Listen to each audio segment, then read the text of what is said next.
Pada hari aku melahirkan, suamiku dengan sengaja pergi ke acara syukuran rumah baru selingkuhannya, katanya.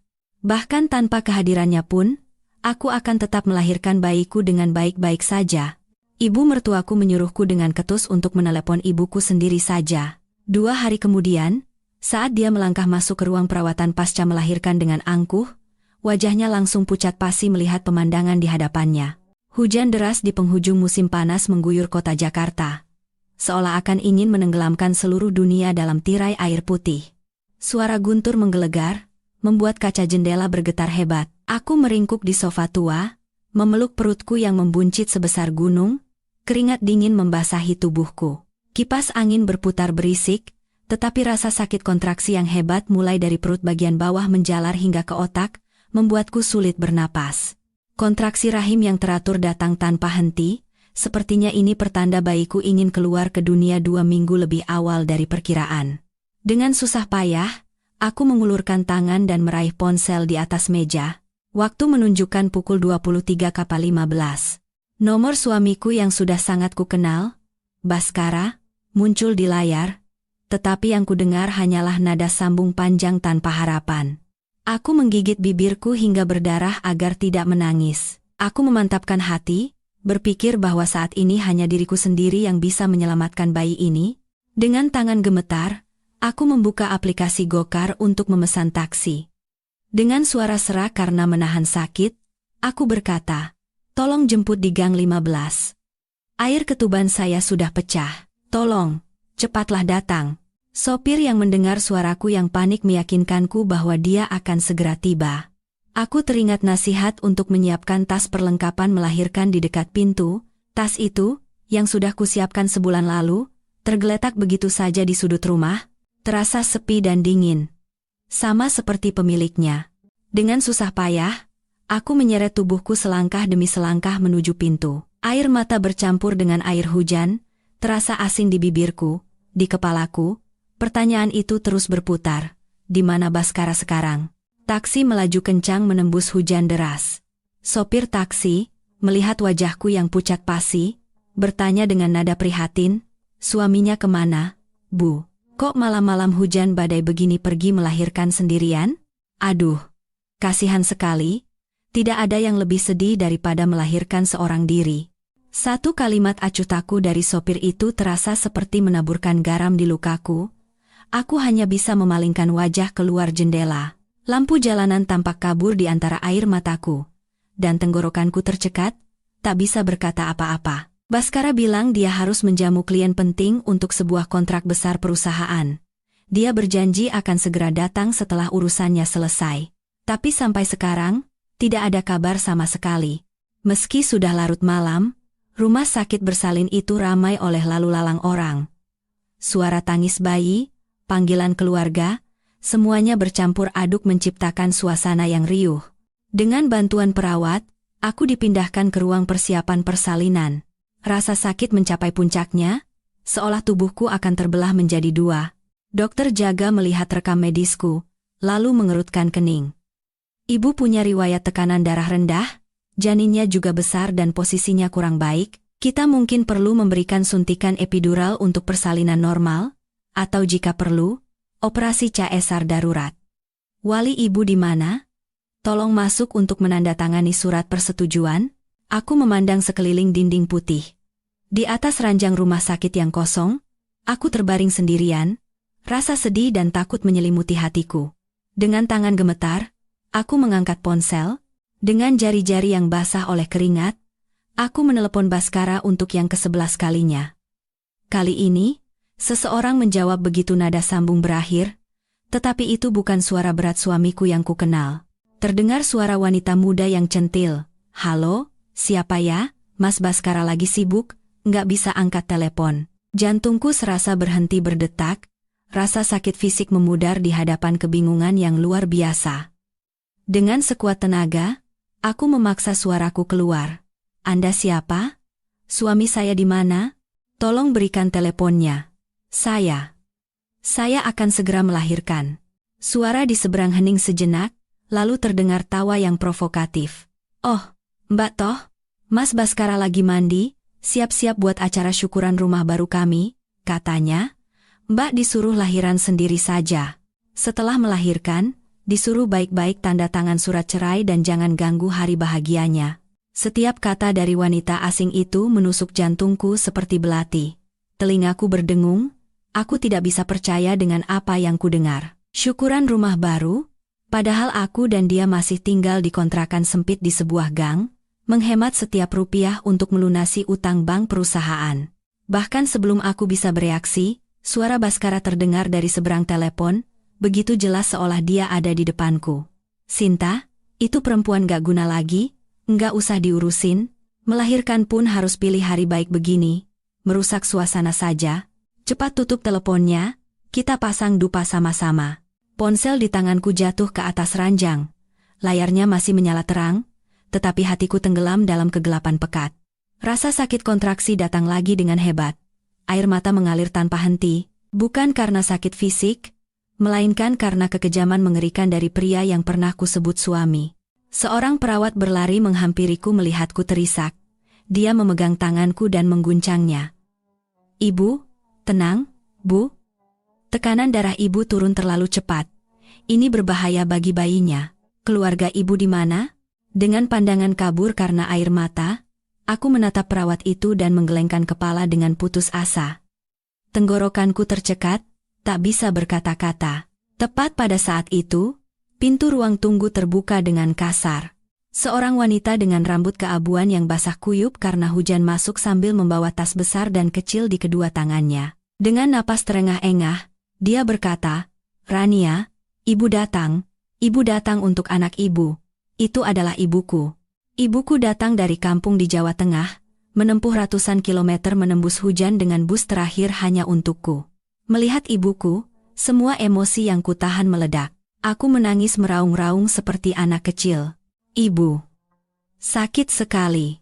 Baskara." Dia. Ibuku memelukku erat. Dengan tangannya yang kasar dan keriput, dia mengusap wajahku yang basah air mata. Tanpa bertanya apa-apa, dia hanya berbisik dengan suara serak, "Ibu tahu semuanya. Sekarang ibu di sini. Tidak apa-apa, anakku. Ada ibu, semua akan baik-baik saja. Ayo kita berjuang bersama demi cucu ibu." Di ambang hidup dan mati itu, aku sadar. Satu-satunya hal di dunia ini yang tidak akan pernah mengkhianatiku adalah kasih seorang ibu. Tangisan pertama putraku yang menggema di ruang persalinan bagaikan alunan sihir yang menghapus semua rasa sakit dan sedihku. Dokter meletakkan bayi mungil yang merah dan berkerut di dadaku. Kehangatan tubuh kecilnya seolah mencairkan hatiku yang membeku. Aku menatap putraku, matanya terpejam erat, bibir mungilnya bergerak-gerak seolah mencari susu. Semua dendamku lenyap, yang tersisa hanyalah cinta tak terbatas untuk makhluk kecil ini. Di sampingku, ibuku menangis terharu sambil menggenggam tanganku erat. "Kamu hebat, nak. Cucu ibu tampan sekali. Mirip sekali denganmu." Aku dipindahkan ke ruang pemulihan. Selama masa pemantauan, seluruh tubuhku terasa remuk, seolah baru saja melalui pertempuran hidup dan mati. Ibuku bergerak tanpa henti, membelikanku bubur, mengganti popok cucunya. Beliau tidak tidur sedetik pun, merawatku dan bayiku dengan penuh kasih. Sinar matahari pagi yang redup masuk melalui jendela. Ketika cahaya itu menyinari wajah ibuku yang lelah dan penuh kekhawatiran, hatiku terasa perih. Semalaman ponselku sunyi. Tidak ada satu pesan atau panggilan tak terjawab pun dari Baskara atau keluarganya. Sekitar pukul 9 pagi, setelah dokter baru saja selesai melakukan kunjungan, pintu kamar dibuka dengan kasar. Ibu mertuaku, Ibu Ratna, masuk dengan ekspresi angkuh. Dia mengenakan batik sutra yang rapi dan tangannya penuh dengan cincin emas. Penampilannya sangat kontras dengan ibuku yang tampak sederhana dan lelah. Dia tidak membawa apa-apa. Tidak ada bubur, susu formula, atau baju bayi. Dia masuk dengan tangan kosong seolah sedang berjalan-jalan. Begitu melihatku terbaring di ranjang, kata pertama yang keluar dari mulutnya bukanlah ucapan selamat, melainkan pertanyaan ketus. "Gimana? Sudah keluar? Laki-laki atau perempuan?" Ibuku, yang sedang menggendong bayi, sejenak tertegun oleh kata-kata besannya, lalu memaksakan senyum. "Besan sudah datang. Rania melahirkan anak laki-laki, beratnya 3,2 kilogram. Sehat sekali." Mendengar kata anak laki-laki, mata Ibu Ratna berbinar seperti lampu mobil. Dia menghampiri ibuku dan hampir merebut bayi itu dengan kasar sambil berkata, "Aduh, cucu kesayanganku, syukurlah, syukurlah. Ini berkah untuk keluarga kita, penerus satu-satunya. Kalau saja yang lahir perempuan, sudah kuusir dia dari rumah." Aku terbaring di ranjang, mendengarkan ucapan jahat ibu mertuaku, perutku terasa mulas, seseorang serasa meremas jantungku. Dia memeriksa popok bayi itu dengan teliti seolah sedang membeli barang di pasar. Dan setelah yakin itu laki-laki, dia tersenyum lebar sambil menimang bayi itu. Anakku yang paling berharga, mirip sekali sama bapaknya. Hidung ini, bibir ini, tidak salah lagi. Dia terus memeluk cucunya, menganggap aku dan ibuku seolah tidak ada. Dia tidak bertanya sedikit pun betapa sakitnya aku, atau bagaimana aku melewati ambang kematian semalam. Ibuku, menahan amarah, berkata dengan hati-hati, "Besan, saya datang terburu-buru jadi tidak bawa banyak baju ganti. Bisakah Besan menjaga sebentar? Saya mau ke penginapan terdekat untuk mengambil barang-barang dan membeli popok serta susu formula." Mendengar itu, senyum di wajah Ibu Ratna lenyap seketika. Dia meletakkan bayi itu dengan kasar di boks bayi dan mengibaskan tangannya. Sikapnya berubah 180 derajat. "Loh, ibu ini bicara apa? Anaknya yang melahirkan, ya dia yang harus urus. Apa hubungannya dengan saya? Saya ini sibuk sekali." Sambil merapikan baju batiknya, dia mengangkat dagu ke arahku. "Hari ini hari baik, saya harus pergi ke orang pintar untuk mendoakan usaha anak saya, Baskara. Ini masa-masa penting untuk perusahaannya. Lagi pula, Baskara itu tidak suka bau rumah sakit. Katanya bau desinfektan dan darah bikin mual. 2 hari lagi saya datang untuk menjemput cucu saya. Kamu, kalau sudah baikan, pulang saja sendiri naik taksi. Jangan merepotkan suami." Aku mencengkram spray ranjang hingga buku-buku jariku memutih. Air mata serasa mau tumpah, tapi aku menahannya. Ibuku gemetar karena marah. "Besan, bagaimana bisa bicara seperti itu? Rania itu menantu Besan juga. Dia mempertaruhkan nyawa untuk melahirkan cucu Besan." Ibu Ratna memotong ucapan ibuku dengan dengusan panjang. "Halah, semua perempuan juga melahirkan. Kenapa dia merasa paling istimewa? Cucu itu darah daging keluarga kami. Jadi akan kami urus. Tapi ibunya, biar keluarganya yang tanggung jawab." Setelah berkata begitu, dia berbalik dan keluar tanpa menoleh sedikit pun. Di kamar rumah sakit yang dingin, hanya tersisa aku dan ibuku. Ibuku menatap punggung Besannya, lalu berbalik menatapku. Air mata mengalir di pipinya yang keriput. "Anakku, anakku yang malang. Kenapa nasibmu begini, Rania?" Dengan susah payah, aku bangkit dan memegang tangan ibuku yang gemetar, mencoba menenangkannya dengan senyum paksa. Tapi di dalam hatiku, segalanya telah hancur. Aku melihat tagihan rumah sakit yang belum dibayar di atas meja, lalu menatap bayiku yang baru lahir dan tertidur. Kemarahan yang sunyi mulai membara di hatiku. Mereka memperlakukanku seperti pembantu, meremehkan keluargaku karena miskin, dan menginjak-injak harga diriku. Baiklah, jika mereka begitu kejam, maka aku tidak punya pilihan selain menjadi lebih kejam. Aku menyeka air mataku. Tatapan mataku menjadi lebih tajam dari sebelumnya. Aku berjanji pada diriku sendiri, air mata yang lemah ini, mulai hari ini, tidak akan pernah lagi kuteteskan untuk orang-orang yang tidak berharga. 2 hari telah berlalu sejak malam badai itu. Aku berada di sebuah kamar kontrakan sempit yang disewa ibuku, memeluk putraku yang baru lahir sambil mendengarkan suara tetesan air hujan dari ujung atap. Pagi itu, Baskara muncul di rumah sakit bersalin. Penampilannya sangat mencolok, bahkan terkesan aneh. Dia mengenakan setelan jas mahal yang disetrika rapi, rambutnya berkilau karena pomade, dan aroma parfum mahal tercium kuat. Mungkin untuk menutupi bau alkohol dan kosmetik dari pesta syukuran rumah semalam. Di sampingnya ada Ibu Ratna. Di tangannya ada keranjang buah impor besar, lebih cocok sebagai hadiah untuk mitra bisnis daripada untuk ibu yang baru melahirkan. Ibu dan anak itu berjalan angkuh di koridor rumah sakit.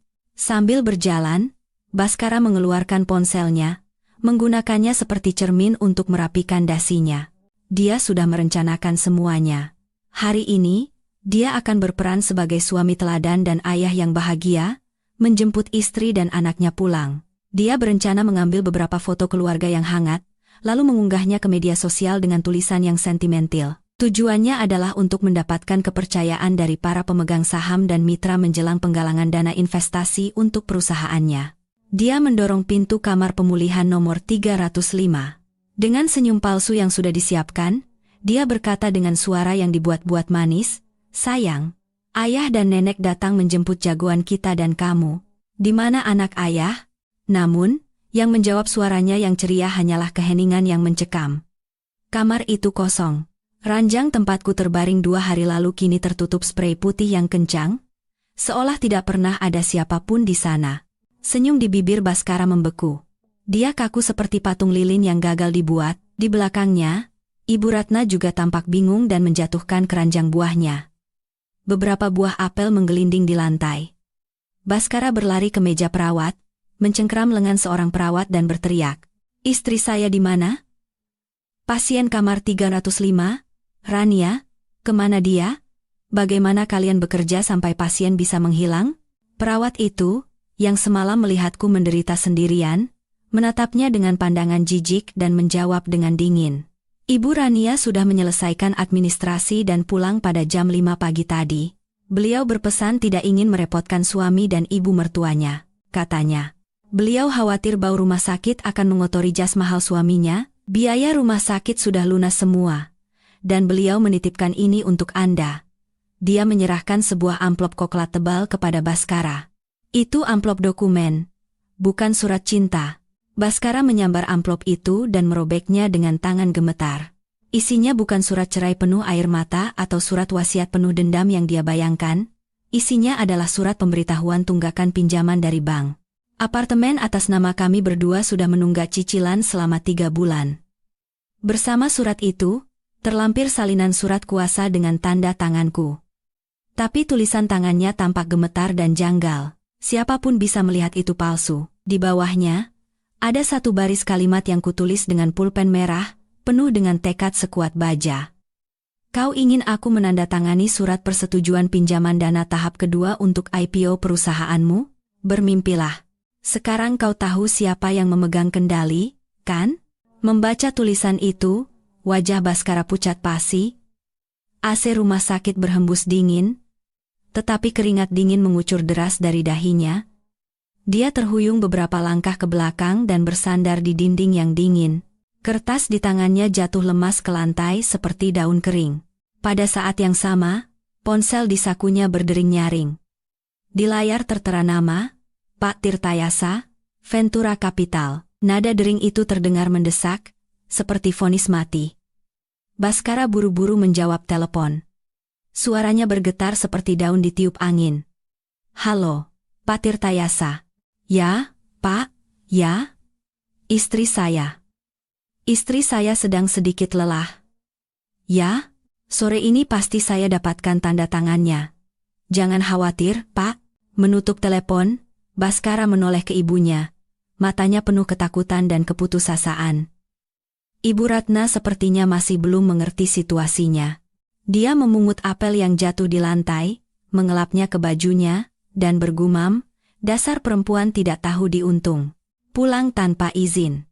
Nanti di rumah harus diberi pelajaran." Tapi dia tidak tahu, menantu dari desa yang selalu diremehkannya baru saja melancarkan pukulan telak pada putranya. "Kepergianku bukan sekadar pelarian dari penderitaan.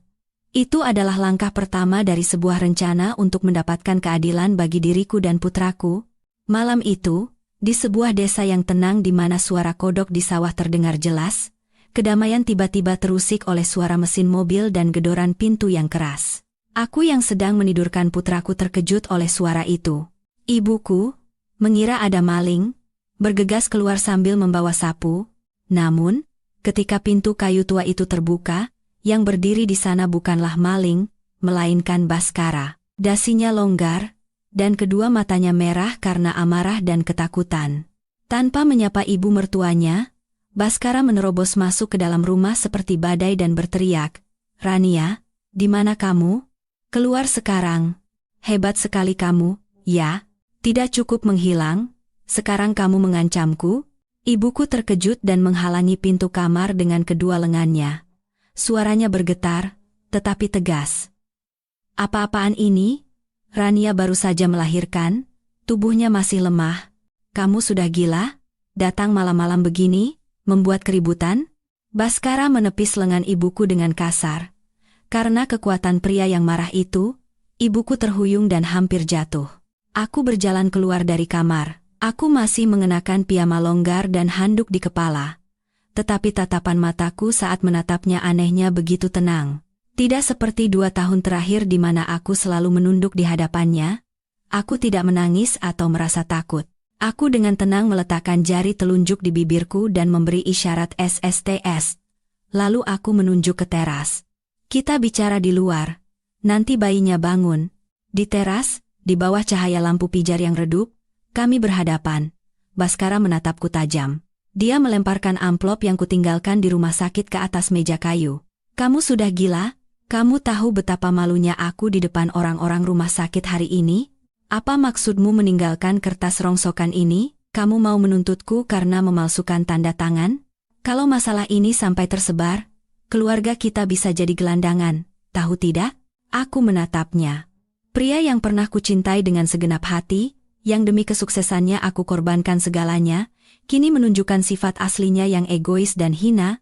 Aku membungkuk, mengambil surat tunggakan pinjaman itu, membersihkannya dari debu, dan meletakkannya kembali dengan rapi di hadapannya. Suaraku tenang, tetapi setiap kata bergema seperti paku yang ditancapkan di ruang yang sunyi. Baskara, kau pikir aku bodoh? Kau pikir aku tidak tahu kau diam-diam mengambil sertifikat apartemen atas nama kita, memalsukan tanda tanganku, dan menjadikannya jaminan untuk pinjaman bank?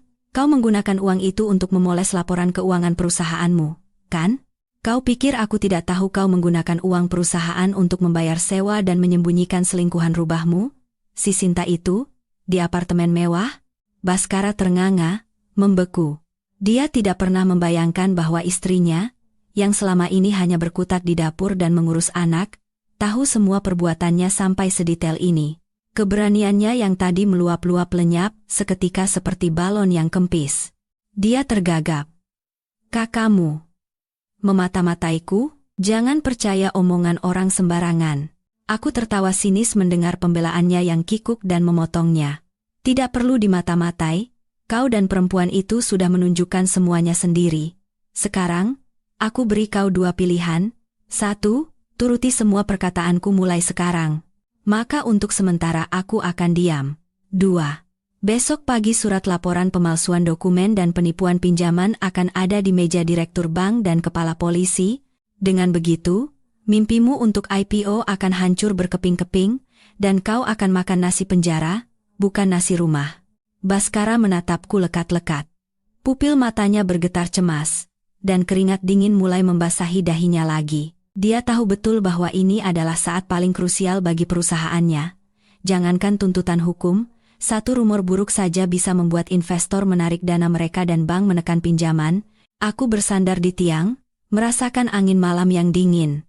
Tapi di dalam hatiku, tekad yang membara, yang belum pernah kurasakan sebelumnya, berkobar. Keesokan paginya, begitu suara ayam berkokok berhenti, ibuku sudah di dapur memasak bubur sumsum yang harum. Ibuku, yang sepertinya masih terguncang oleh keributan semalam, menatapku dengan mata penuh kekhawatiran dan kasihan. Tapi aku menenangkannya, "Ibu, jangan khawatir. Anak ibu bukan lagi si bawang putih yang pasrah ditindas." Sesuai dugaanku, sebelum jam 7 pagi, sedan mewah Baskara berhenti di depan rumah. Tapi kali ini, sikapnya benar-benar berbeda. Baskara masuk ke rumah sambil membawa seikat mawar merah. Wajahnya pucat karena kurang tidur, tetapi dia memaksakan ekspresi penuh penyesalan. Dia tidak lagi angkuh seperti semalam. Melihat ibuku, dia membungkuk dengan hormat. "Ibu, selamat pagi. Kemarin saya sedikit mabuk, jadi saya salah bicara. Mohon maafkan saya." Lalu dia mendekatiku, berlutut di samping ranjang. Dia memegang tanganku yang dingin, dan berkata dengan suara tercekat, "Rania, aku salah. Aku memang brengsek, tapi tolong, mengertilah aku. Tekanan di perusahaan sangat berat. Aku terpaksa melakukan itu demi masa depanmu dan anak kita. Tolong jangan tuntut aku. Itu sama saja membunuh suami dan ayah dari anakmu. Aku menepis tangannya. Melihat aktingnya yang payah membuatku mual. Dulu, mungkin aku akan luluh oleh air mata buayanya dan percaya. Tapi sekarang, yang kulihat di matanya hanyalah perhitungan licik. Aku berkata dengan dingin, bangun. Hentikan aktingmu, di sini tidak ada penonton.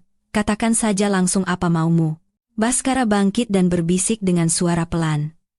Minggu depan, Dewan Investor dari Vina Capital akan datang makan malam di rumah kita.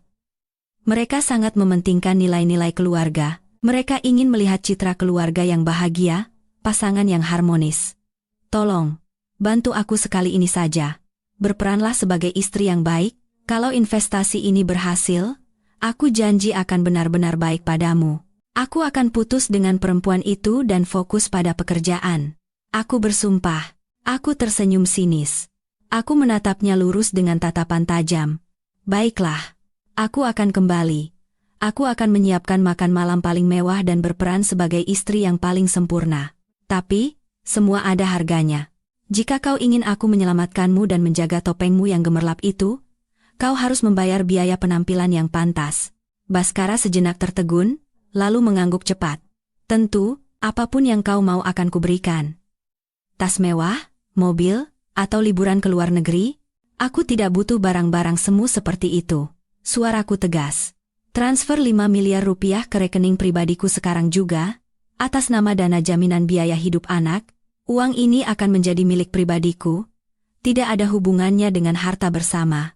Kalau kau transfer sekarang, aku akan kembali. Kalau tidak, kau pulang saja. Aku dan anakku bisa hidup baik-baik di sini. Baskara ternganga. Angka 5 miliar rupiah itu seperti pukulan telak baginya. Dalam kondisi keuangan yang ketat seperti sekarang, mendapatkan uang tunai 5 miliar hampir mustahil. Dia mengerutkan kening. Kakakmu bercanda? Kamu pikir 5 miliar itu uang kecil? Semua dana perusahaan terikat di proyek. Mana ada uang tunai sebanyak itu sekarang?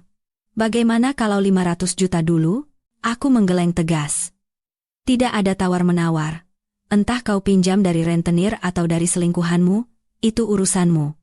Begitu 5 miliar masuk ke rekeningku, aku akan kembali membawa anakku. Kalau tidak, surat laporan akan dikirim jam 9 pagi ini. Aku pura-pura mengangkat ponsel dan menekan nomor. Baskara benar-benar ketakutan. Dia mengangkat tangan untuk menghentikanku. Baik. Beri aku waktu 1 jam. Aku akan usahakan. Kau harus menepati janjimu. Melihat punggung Baskara yang bergegas menuju mobilnya, aku tahu aku telah memenangkan pertempuran pertama. Ikatan pernikahan kini telah menjadi transaksi dingin. 5 miliar rupiah, dibandingkan dengan penderitaan yang kualami, itu harga yang sangat murah. Tapi uang itu akan menjadi modal awal bagiku dan putraku untuk memulai hidup baru. Aku tidak serakah. Aku hanya mengambil kembali apa yang seharusnya menjadi milikku. Sebelum kapal karam bernama keluarga ini benar-benar tenggelam. Setelah memastikan 5 miliar rupiah masuk ke rekeningku dengan notifikasi ting, aku menghela napas lega. Aku segera memecah uang itu dan memasukkannya ke rekening deposito atas nama orang tuaku, dan hanya menyisakan sebagian kecil untuk biaya hidup. Sore itu, mobil Baskara datang lagi menjemputku dan putraku kembali ke rumah kami bersama. Tempat yang pernah menjadi sarang yang hangat, kini tak lebih dari sebuah penjara. Saat membuka pintu, bau dupa yang menyengat menusuk hidungku. Ibu Ratna sedang berlutut di depan altar, menggumamkan sesuatu sambil bersujud. Melihatku masuk sambil menggendong bayi, dia langsung mengubah sikapnya dan berlari menyambut dengan ramah. Aduh, cucu kesayangan nenek sudah pulang. Capek di jalan, nak? Nenek sudah menunggu sampai leher nenek pegal. Dia mencoba menggendong cucunya, tapi aku dengan halus menghindar.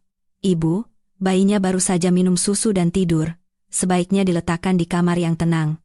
Ibu Ratna sejenak tampak canggung, tetapi karena Baskara melihat, dia tidak berkata apa-apa dan tersenyum kaku. Oh, iya, kalau begitu cepat bawa ke kamar. Di dapur ada sup ayam jahe. Nanti ibu bawakan untuk memulihkan tenagamu. Aku masuk ke kamar dan meletakkan bayi di boksnya. Aku memandang sekeliling kamar yang familiar, tetapi hatiku terasa dingin.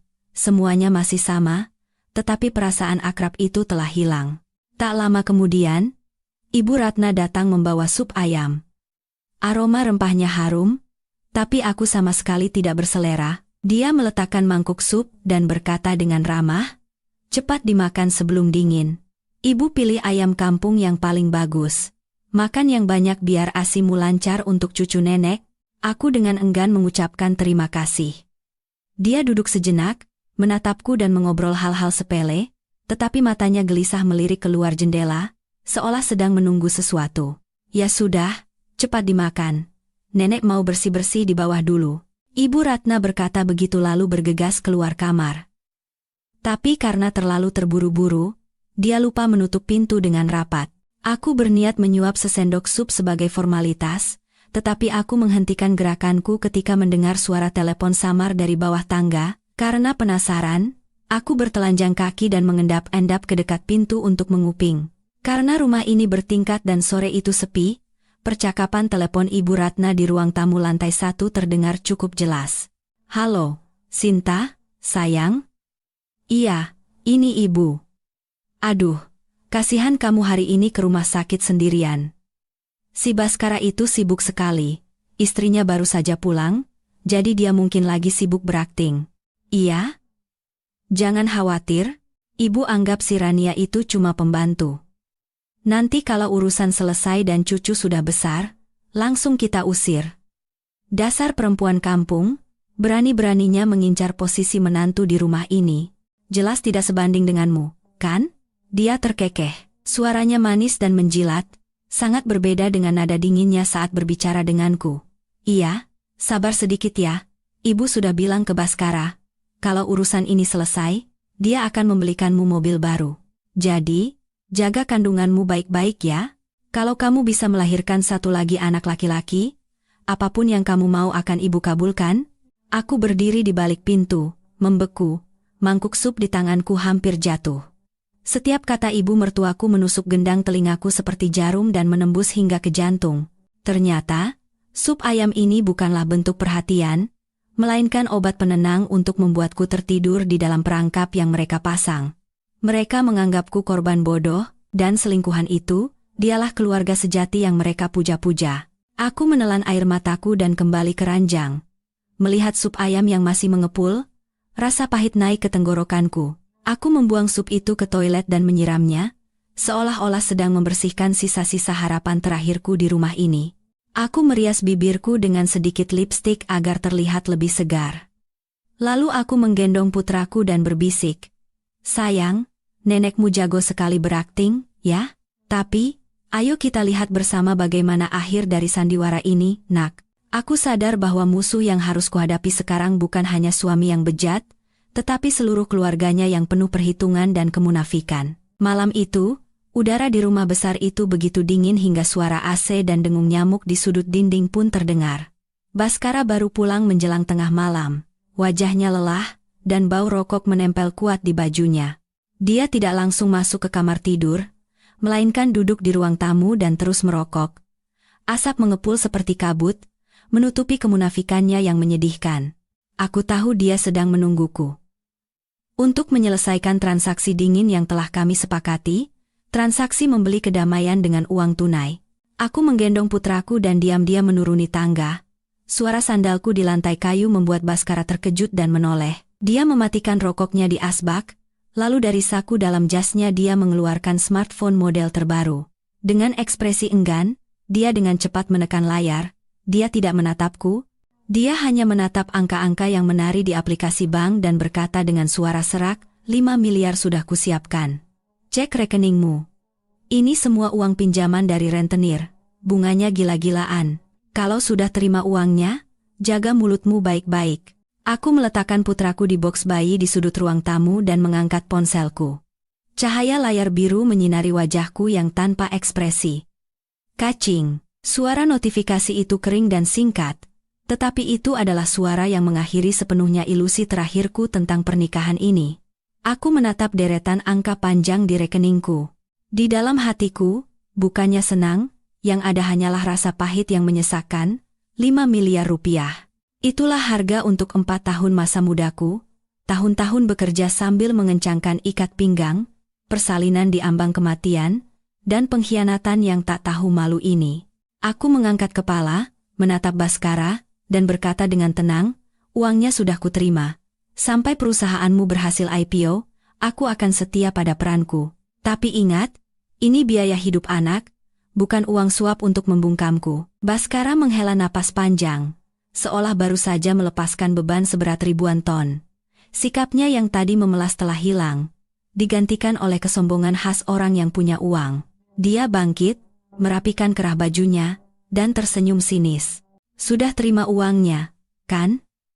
Perempuan memang, asal ada uang semua beres. Karena sudah terima uang, jangan pasang muka masam pada ibuku. Beraktinglah yang benar. Jangan sampai merusak rencanaku. Setelah berkata begitu, dia langsung menuju kamar mandi, meninggalkan aku dan putraku sendirian di ruang tamu yang luas dan dingin. Malam itu, di bawah cahaya lampu redup, aku duduk dan melakukan serangkaian transfer melalui ponsel. Aku memecah 5 miliar rupiah itu, sebagian ku transfer ke rekening deposito atas nama orang tuaku di kampung sebagai uang bakti, sebagian lagi ku kirim ke rekening sepupuku yang ku percaya untuk dibelikan emas dan disimpan. Aku harus segera mendiversifikasi aset ini dan menjadikannya milik pribadiku yang sah sebelum terjadi hal-hal yang tidak diinginkan. Setelah melihat saldo rekeningku kembali menjadi angka yang sederhana, hatiku sedikit tenang. Aku menatap putraku yang tertidur. Dadanya yang mungil naik turun seirama napasnya. Aku berjanji dalam hati, "Nak, dengan uang ini, ibu akan membangun benteng yang kokoh untukmu." Keesokan paginya, aku bangun pagi-pagi dan menyiapkan sarapan mewah seolah tidak terjadi apa-apa.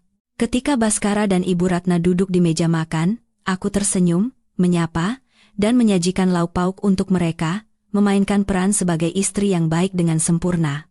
Ibu Ratna tampak sangat puas melihatku patuh. Dia melirik Baskara seolah berkata, "Lihat, kan?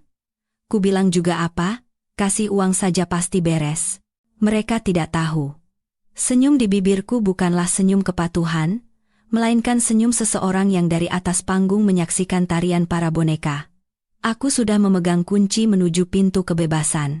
Dan aku akan menunggu dengan sabar sampai saat yang paling tepat tiba. Saat untuk meninggalkan neraka berlapis emas ini. Beberapa hari kemudian, Baskara mengirim pesan, memintaku membawakan bekal makan siang ke kantornya. Alasannya, dia ingin menunjukkan citra yang baik di depan para karyawannya dan ingin bermanja-manja. Aku tahu akal bulusnya untuk memanfaatkanku, tapi aku setuju. Aku menganggapnya sebagai kewajiban seorang aktris yang telah dibayar 5 miliar. Aku mengenakan pakaian kerja yang rapi dan merias wajah tipis untuk menutupi kelelahan pasca melahirkan. Sambil membawa rantang 3 susun, aku naik taksi menuju gedung kantor Baskara. Saat memasuki lobi, udara sejuk AC dan aroma serai lemon menyegarkan dari panasnya Jakarta. Tepat saat aku hendak mendekati meja resepsionis, terdengar suara sepatu hak tinggi yang beradu dengan lantai marmer dan suara manja yang menyebalkan. Seorang wanita muda dengan gaun merah ketat yang memperlihatkan lekuk tubuhnya sedang bersandar di meja resepsionis, memainkan rambut ikalnya. Itu Sinta, selingkuhan yang suaranya kudengar di telepon malam itu, wanita yang dipuja-puja ibu mertuaku sebagai calon menantu idaman.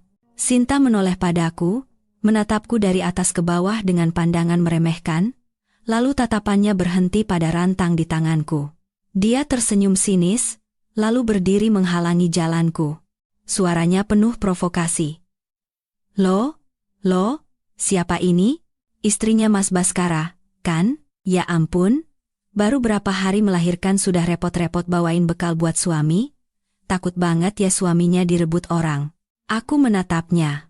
Wajahnya yang bermakeup tebal dan leher putihnya yang dihiasi bekas ciuman keunguan yang jelas merupakan sisa percintaan semalam. Aku menjawab dengan tenang, "Hai Dik, menyiapkan bekal untuk suami itu kan tugas istri. Lebih baik daripada keluyuran di jam kerja sambil tebar pesona, kan?" Wajah Sinta memerah karena marah. Dia mengayunkan lengannya yang dihiasi gelang emas berkilauan di depan mataku, pamer. "Berani-beraninya kamu menceramahiku? Lihat ini. Kemarin Mas Baskara baru belikan. Desain edisi terbatas, katanya di Jakarta cuma ada beberapa. Katanya pergelangan tanganku cantik, jadi cocok pakai yang begini, kalau tangan Mbak kan bau popok, pakai ginian juga sayang katanya. Melihat gelang itu, aku langsung tahu itu adalah barang imitasi murahan yang pernah kulihat di toko online. Baskara yang pelit dan sedang kesulitan uang tidak mungkin membelikan selingkuhannya emas asli seharga puluhan juta. Aku mendekati Sinta dan berbisik di telinganya, cukup agar hanya kami berdua yang mendengar. Dik, Mbak kasih tahu ya, lain kali kalau mau pamer, pakai yang asli, gelang itu KW super. Struk pembeliannya yang seharga 500.000 masih ada di saku jas Mas Baskara. Loh, tadi pagi pas Mbak cuci, sudah Mbak buang ke tempat sampah. Wajah Sinta berubah dari merah menjadi biru, lalu pucat pasi. Dia buru-buru menurunkan lengannya dan menatap gelang itu, seolah melihat hantu. Aku tersenyum, menepuk bahunya pelan seolah senior sedang mengajari juniornya. Tapi pakai saja terus. Kan pemberian dari dia juga. Aku naik dulu ya, nanti makanannya dingin. Aku melewatinya, berjalan dengan kepala tegak menuju lift, meninggalkannya yang membeku di tengah lobi, hanya bisa membuka tutup mulut. Para karyawan di sekitar mulai berbisik dan menunjuk ke arah Sinta. Karena malu, dia menunduk dan bergegas lari ke toilet. Di dalam lift, aku melihat pantulan diriku di cermin. Seorang wanita yang tidak lagi lemah dan patuh berdiri di sana. Aku sadar bahwa dalam pertarungan melawan orang-orang tak tahu malu ini, yang dibutuhkan bukanlah adu jotos atau caci maki, melainkan ketenangan dan perang psikologis yang langsung menargetkan kesombongan mereka.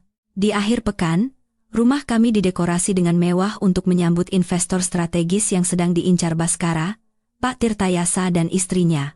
Baskara memberiku instruksi detail, mulai dari pakaian, cara berjalan, bahkan dialog yang harus kami ucapkan untuk menunjukkan bahwa kami adalah pasangan bahagia. Sejak pagi-pagi sekali, aku sudah di dapur menyiapkan berbagai hidangan lezat. Berpikir dalam hati bahwa inilah makan malam seharga triliunan rupiah yang begitu diimpikan Baskara. Tepat pukul 7 malam. Bel pintu berbunyi. Baskara menyambut Pak Tirtayasa dan istrinya dengan senyum lebar. Pak Tirtayasa adalah seorang pria paruh baya yang berwibawa, khas kalangan atas. Istrinya, Ibu Widya, adalah seorang wanita dengan tatapan mata yang tajam dan cerdas di balik kacamata berbingkai emasnya. Aku keluar sambil menggendong putraku untuk menyapa. Ibu Widya menatapku sekilas, lalu pandangannya berhenti pada tanganku yang agak kasar karena sering mencuci, dan dia hanya mengangguk ringan sebagai sapaan. Makan malam dimulai dalam suasana canggung, tetapi ditutupi dengan cerdik oleh tawa palsu dan denting gelas. Baskara terus-menerus mengambilkan makanan untukku dan membisikkan kata-kata manis. Sayang, kamu capek ya?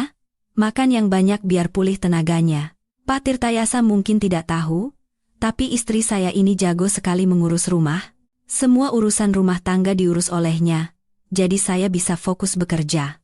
Aku tersenyum sambil menerima daging yang disodorkannya, tetapi perutku terasa mual.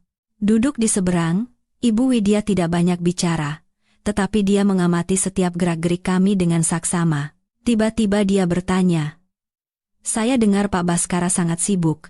Apakah ada waktu untuk mengurus istri dan anak? Setelah melahirkan, wanita biasanya sensitif, butuh perhatian lebih dari suami." Baskara dengan cepat menjawab, "Tentu saja, Bu.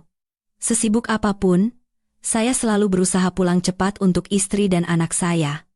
Setiap akhir pekan kami pergi ke puncak untuk cari angin segar dan refreshing." Mendengar itu, aku sejenak berhenti. Tanganku yang sedang menyuapi bubur pada putraku sedikit gemetar. Puncak.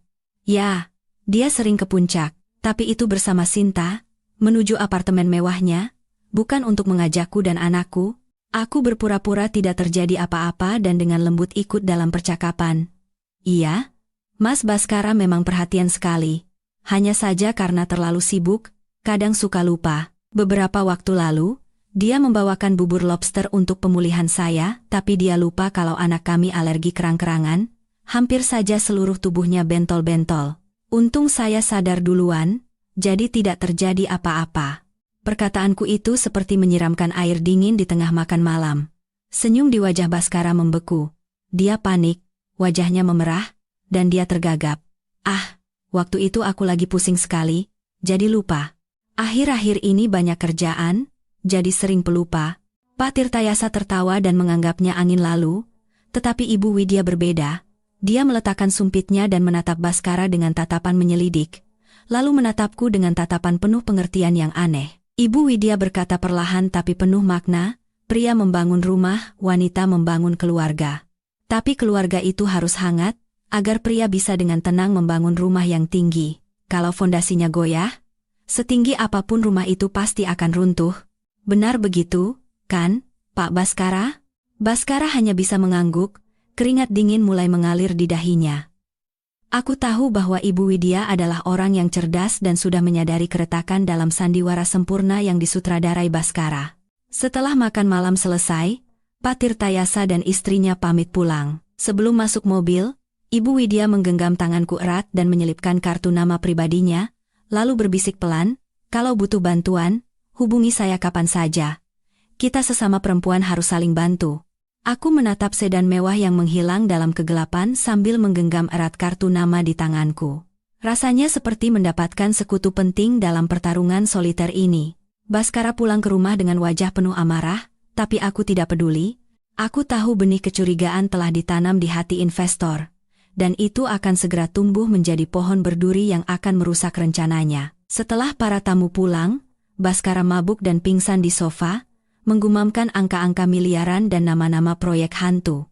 Aku selesai membereskan semuanya dan melihat jam, sudah lewat tengah malam. Ruangan itu begitu sunyi hingga suara dengkurannya pun terdengar. Inilah kesempatan emas. Aku berpikir ini adalah kesempatan terbaik untuk mencari bukti penyelewengan keuangan yang sudah lama kucurigai. Aku mengendap-endap mendekati tas kerja kulit mahal yang selalu dibawa Baskara. Biasanya, dia menjaga tas itu seperti makam leluhurnya, bahkan membawanya sampai ke depan pintu kamar mandi saat mandi. Dengan tangan gemetar, aku membuka tas itu. Jantungku berdebar kencang. Di dalamnya, berantakan berbagai dokumen, kontrak, dan kwitansi hiburan di klub malam dan karaoke senilai puluhan juta rupiah. Aku menyingkirkan yang tidak perlu dan terus mencari, hingga aku menemukan setumpuk rekening koran bank yang terselip di bagian paling bawah tas. Aku mengeluarkannya, menyinarinya dengan cahaya ponsel, dan membacanya dengan cepat. Aku pusing melihat aliran dana raksasa yang mencapai puluhan, bahkan ratusan miliar rupiah. Tapi yang lebih menakutkan adalah tujuan dari uang-uang ini. Uang itu tidak mengalir ke pemasok bahan bangunan atau subkontraktor yang selalu dibanggakan Baskara. Semuanya ditransfer ke rekening perusahaan bernama Anugerah Jasa Sentosa. Nama yang terdengar biasa, tapi ketika aku memeriksa alamat pendaftaran perusahaan itu, punggungku terasa dingin. Alamat itu, Desa Mulia, Kecamatan Cibinong, Bogor, Jawa Barat. Itu adalah alamat kampung halaman Sinta yang pernah tak sengaja kulihat di KTP-nya. Kebenaran yang mengerikan terbentang di depan mataku. Sinta bukan sekadar wanita penggoda. Dia adalah tokoh kunci dalam jaringan pencucian uang besar yang melibatkan Baskara. Baskara menggunakan perusahaannya untuk menggelapkan pinjaman bank dan dana investor, lalu mentransfernya seolah-olah sebagai pembayaran jasa ke perusahaan cangkang milik Sinta. Uang itu dicuci dan masuk ke kantong mereka, sementara perusahaan Baskara hanya akan tersisa sebagai cangkang kosong dengan tumpukan utang raksasa, dan penanggung jawab hukum dari semua pinjaman itu adalah kami berdua, yang namanya tertera di dokumen jaminan. Aku hampir menjatuhkan ponselku. Dengan tangan gemetar, aku memotret semua rekening koran itu. Aku menatap Baskara yang tertidur. Dia sama sekali tidak tahu bahwa dia sedang dipermainkan oleh selingkuhan muda dan kekuatan di belakangnya. Dia mengira dirinya adalah pemburu, padahal sebenarnya dia adalah mangsa gemuk yang tinggal menunggu hari untuk disembelih. Aku mengembalikan rekening koran itu ke tempatnya semula dan mengunci tasnya. Malam itu aku tidak bisa tidur. Aku duduk di dekat jendela, menatap kegelapan pekat, merasakan ketakutan meresap ke setiap sel tubuhku. Ini bukan lagi masalah perselingkuhan biasa. Ini adalah kejahatan ekonomi, perangkap mematikan yang jika aku tidak waspada, aku dan putraku akan terkubur bersama ambisi bodoh Baskara. Aku harus bergerak lebih cepat, lebih tegas, sebelum jerat itu mencekik leher kami. Sore itu, hujan tiba-tiba turun di Jakarta, mendinginkan panas musim panas, tetapi udaranya terasa lembab dan menyesakkan. Aku duduk di sebuah kafe kecil yang tersembunyi di gang yang tenang. Di seberangku duduk Joko, seorang detektif swasta yang diam-diam kusewa sejak pertama kali aku mencurigai keanehan Baskara. Joko mendorong sebuah amplop coklat tebal ke arahku. Matanya menunjukkan campuran rasa kasihan dan simpati. Dia berkata dengan suara pelan, "Ibu Rania, sebaiknya ibu siapkan mental. Kebenaran ini mungkin jauh lebih mengejutkan daripada perselingkuhan suami ibu." Aku menarik napas dalam-dalam. Aroma kopi yang harum pun tidak bisa menghilangkan rasa pahit yang naik ke tenggorokanku. Aku perlahan membuka amplop itu. Yang pertama kali kulihat adalah diagram hubungan yang rumit dengan nama Sinta sebagai pusatnya. Sinta bukan sekadar gadis desa yang merantau ke Jakarta untuk sukses dan kebetulan menarik perhatian suamiku. Dia adalah keponakan jauh dari seorang rentenir terkenal yang menyamar sebagai pengusaha sukses, Pak Harjo. Pak Harjo inilah tokoh di balik layar yang menyuntikkan modal palsu ke perusahaan Baskara. Laporan itu menyatakan bahwa Sinta disusupkan ke perusahaan Baskara 2 tahun lalu sebagai karyawan magang. Tugas awalnya adalah memantau aliran dana, tetapi dengan kecantikan dan kelicikannya, dia dengan cepat menguasai kamar tidur sang bos dan menjadi mata, telinga, serta alat bagi Pak Harjo untuk mengendalikan Baskara. Di balik semua keputusan bisnis yang salah dan kontrak pinjaman dengan bunga yang tidak masuk akal yang diambil Baskara belakangan ini, ada bisikan manis Sinta. Aku membalik halaman berikutnya. Ada foto-foto Sinta dan Pak Harjo bertemu diam-diam di sebuah restoran mewah. Dalam foto itu, Sinta tidak lagi terlihat manja dan lembut seperti saat bersama Baskara. Sebaliknya, dia tampak penuh perhitungan dan berpengalaman. Dia sedang menerima amplop tebal berisi uang dari Pak Harjo. Senyum di bibirnya dingin dan mengerikan. Di bawah foto itu ada keterangan, bonus keberhasilan pencairan dana tahap pertama. Tanganku gemetar, foto-foto itu jatuh ke meja. Suamiku, Baskara, yang kukira cerdas dan kompeten, ternyata hanyalah boneka yang dipermainkan di papan catur para rubah tua yang licik. Dia mengira dirinya adalah pemburu, padahal sebenarnya darah dan dagingnya sedang dihisap sedikit demi sedikit, dan dia sedang didorong ke penjara untuk melegalkan uang kotor mereka. Aku melihat keluar jendela. Hujan masih turun deras, orang-orang sibuk berlalu lalang di bawahnya. Tiba-tiba aku merasa kasihan pada Baskara. Dia mengejar ilusi kosong, mengorbankan keluarga dan istri setianya. Dan yang akhirnya dia dapatkan hanyalah dimanfaatkan dengan kejam. Tapi rasa kasihan itu segera terkubur oleh amarah, karena keserakahan dan nafsunya, dia sendiri yang membawa serigala masuk ke dalam rumah, membahayakan istri dan anaknya. Joko menatapku dan bertanya pelan, "Sekarang apa rencana ibu? Apakah masih perlu pengawasan lebih lanjut?" Aku mengangguk. Tatapan mataku kembali tajam. "Tolong selidiki lebih detail utang perusahaan Baskara, terutama yang terkait dengan Pak Harjo. Aku harus tahu seberapa erat jerat ini sudah mencekik." Saat meninggalkan kafe, aku berjalan menembus hujan. Aku berjanji dalam hati, jika Baskara terlalu bodoh untuk menyadari perangkapnya sendiri, maka aku akan menunggu dari luar saat perangkap itu menjeratnya, untuk melindungi apa yang menjadi hak anakku. Malam itu, saat aku sedang menidurkan putraku, ponsel di atas meja bergetar hebat. Notifikasi pesan baru dari nomor tak dikenal. Firasat buruk menyelimutiku, aku diam-diam meletakkan bayiku dan pergi ke balkon untuk membuka pesan itu. Yang kulihat adalah foto test pack dengan 2 garis jelas.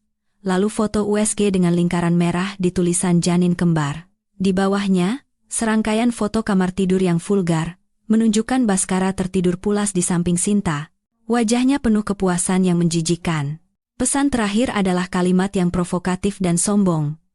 "Mbak Rania, Mas Baskara bilang, dia sudah muak dengan bau badanmu yang asam. Aku mengandung anak kembarnya, laki-laki, tanda tangani saja surat cerai itu baik-baik, jangan sampai nanti dipermalukan dan diusir ke jalanan." Membaca setiap kata, darahku serasa mendidih. Aku menggenggam ponsel seolah ingin menghancurkannya.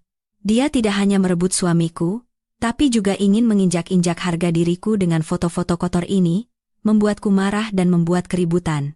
Dulu, mungkin aku akan berteriak, menangis, menelepon dan memakinya, atau bahkan menjambak rambutnya. Tapi sekarang, setelah melewati ambang kematian dan melihat wujud asli manusia-manusia rendahan ini, aku anehnya begitu tenang. Aku menarik napas dalam-dalam, membiarkan angin malam mendinginkan amarahku. Aku tahu Sinta tidak sabar ingin menjadi nyonya di rumah ini. Dia takut jika aku terus bertahan, rencananya dan Pak Harjo akan terganggu. Aku diam-diam menyimpan semua foto dan pesan itu di folder rahasia, mencadangkannya di cloud sebagai bukti, lalu aku membalas pesannya. Setiap kata penuh dengan sindiran tajam. Hai, Dick. Terima kasih sudah mengirim bukti perselingkuhan. Tadinya aku khawatir tidak punya cukup alasan untuk menuntut pembagian harta yang lebih besar di pengadilan. Kamu sudah menolongku. Oh ya, jaga kesehatan ya. Ibu hamil kalau malam-malam masih pakai otak liciknya. Tidak baik buat janin. Coba cari tahu juga program bimbingan pramelahirkan di penjara. Fasilitas di sana sepertinya tidak sebagus apartemen mewahmu. Tidak ada AC yang sejuk. Setelah mengirim pesan itu, aku mematikan ponsel. Senyum pahit tersungging di bibirku. Aku bisa membayangkan wajah Sinta yang pucat karena marah membaca pesan ini. Dia pikir dia bisa mengancamku dengan anak, tapi dia salah.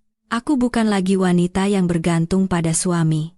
Aku adalah seorang ibu yang melindungi anaknya. Dan sekarang, Baskara dan Sinta hanyalah rintangan yang harus disingkirkan dari jalanku untuk mendapatkan kedamaian. Aku kembali ke kamar tidur. Baskara belum pulang. Mungkin sekarang dia sedang berada di sisi Sinta, berbagi kebahagiaan atas bayi kembar palsu itu. Aku menyelimuti putraku dan mengecup keningnya dengan lembut. Nak, ibu tidak akan membiarkan siapapun menyakitimu. Baik itu ayahmu, maupun wanita jahat itu. Perang ini akan dimenangkan dengan kepala dingin, bukan dengan hati panas wanita yang buta karena cemburu. Keesokan paginya, lingkungan sekitar sangat bising. Saat aku sedang menjemur pakaian di atap, aku mendengar suara riuh, Ibu Ratna dari ujung gang, bercampur dengan berita pagi dari pengeras suara masjid. Dia berdiri di antara ibu-ibu kompleks yang baru pulang dari pasar, bercerita dengan semangat sambil menggerak-gerakkan tangan. Aduh, rumah ini juga sebentar lagi mau dirobohkan. Dibangun gedung. Perusahaan anak saya, Baskara, sebentar lagi mau IPO di Bursa Efek, nilai perusahaannya triliunan katanya. Nanti saya tinggal duduk manis di atas tumpukan uang. Buat apa tinggal di rumah butut begini? Ibu-ibu yang penasaran berkumpul dan bertanya ini itu. Ibu Ratna semakin bersemangat dan meninggikan suaranya, dan menantu kampung itu juga sebentar lagi mau saya usir. Sudah tua, jelek, kelakuannya juga menyebalkan. Anak saya sudah dapat istri baru yang muda dan cantik, dari keluarga terpandang, dan lagi hamil anak kembar laki-laki pula. Berkah keluarga kami ini melimpah ruah. Tawa kerasnya menggema di gang kecil itu. Aku yang mendengarnya saja merasa malu. Dia tidak tahu bahwa dinding punya telinga, dan kesombongannya yang bodoh ini akan membawa bencana apa. Sesuai dugaanku, gosip bahwa Baskara akan segera menjadi miliarder tetapi akan menceraikan istrinya dan menggelapkan harta dengan cepat menyebar. Saat makan siang, ketika Baskara pulang dengan wajah lelah, ponselnya berdering tanpa henti. Itu adalah para kreditor kecil yang pernah meminjamkannya uang puluhan juta. Mereka ketakutan setelah mendengar gosip bahwa dia akan kabur tanpa membayar utang dan menagih uang mereka sekarang juga. Halo, Pak Budi? Tidak, Pak. Gosip dari mana itu? Usaha saya lancar kok. Ibu saya cuma asal bicara. Beri saya waktu beberapa hari lagi. Baskara berkeringat deras sambil menerima telepon. Tangannya yang gemetar bahkan tidak bisa menyuap nasi dengan benar. Dia menutup telepon dan berteriak pada Ibu Ratna yang sedang asyik makan paha ayam. Ibu? Ibu bicara omong kosong apalagi di pasar? Gara-gara ibu saya bisa bangkrut, para kreditor dengar ibu pamer kalau saya mau ceraikan istri dan bawa lari harta. Sekarang mereka semua panik mau tarik uangnya. Ibu Ratna meletakkan paha ayamnya dengan ekspresi bingung dan membantah. Ibu salah apa? Ibu kan cuma bilang kamu sebentar lagi jadi orang kaya dan nasibmu berubah. Mereka itu cuma iri, makanya nagih utang. Kenapa jadi salah ibu? Baskara memukul meja dengan keras hingga mangkuk sayur tumpah. Wajahnya pucat karena marah. Ibu, tolong diam. Jangankan jadi kaya, sekarang saya bisa bangkrut. Mulai sekarang jangan bicara apa-apa lagi di luar. Kalau tidak, kita semua bisa jadi gelandangan. Dimarahi habis-habisan oleh anaknya di depan menantunya, harga diri Ibu Ratna terluka. Wajahnya memerah dan dia masuk ke kamar sambil menggerutu. Hebat, hebat sekali. Baru mau kaya sedikit sudah berani sama ibu, padahal aku bicara begitu kan demi kebaikanmu. Dasar anak durhaka, Dia membanting pintu, tapi aku tahu dia akan menelepon Sinta di dalam kamar untuk mengadu. Sekarang di matanya, hanya Sinta yang bijaksana, sementara aku dan Baskara adalah anak-anak yang tidak tahu diuntung. Aku diam-diam makan sambil menatap Baskara yang putus asa dan menjambak rambutnya. Ketidaktahuan dan kesombongan ibu mertuaku telah menjadi sumbu yang menyulut gudang mesiu tempat Baskara duduk. Aku tidak perlu melakukan apa-apa, konflik internal dan khayalan mereka akan menghancurkan diri mereka sendiri. Aku mengambilkan lauk untuk Baskara dan berkata dengan suara yang anehnya tenang, "Makan yang banyak biar ada tenaga buat bayar utang. Ibu kan begitu juga karena ingin kamu sukses dan bisa pamer ke orang lain." Baskara menatapku dengan mata yang lesu dan lelah, tapi dia tidak tahu bahwa kehancuran ini barulah permulaan. Sore harinya, saat Baskara pergi untuk mengatasi para kreditor yang berkumpul di depan kantornya, aku membersihkan ruang kerjanya. Biasanya, Baskara sangat melarang orang lain masuk ke ruangan ini dan selalu menguncinya. Tapi hari ini, karena panik oleh telepon tagihan utang, dia lupa menguncinya. Aku masuk ke ruangan yang pengap karena asap rokok. Dokumen-dokumen berserakan, menunjukkan keadaan pikiran pemiliknya yang kacau. Tadinya aku hanya berniat membersihkan seadanya. Tapi mataku tertuju pada celah kecil antara rak buku dan dinding. Sebuah map biru terselip di sana, sepertinya terjatuh atau sengaja disembunyikan dengan tergesa-gesa. Karena penasaran, aku mengambil map itu dan membersihkannya dari debu. Tulisan polis asuransi jiwa yang dicetak tebal di sampulnya membuatku mengerutkan kening. Baskara tidak pernah bilang dia punya asuransi.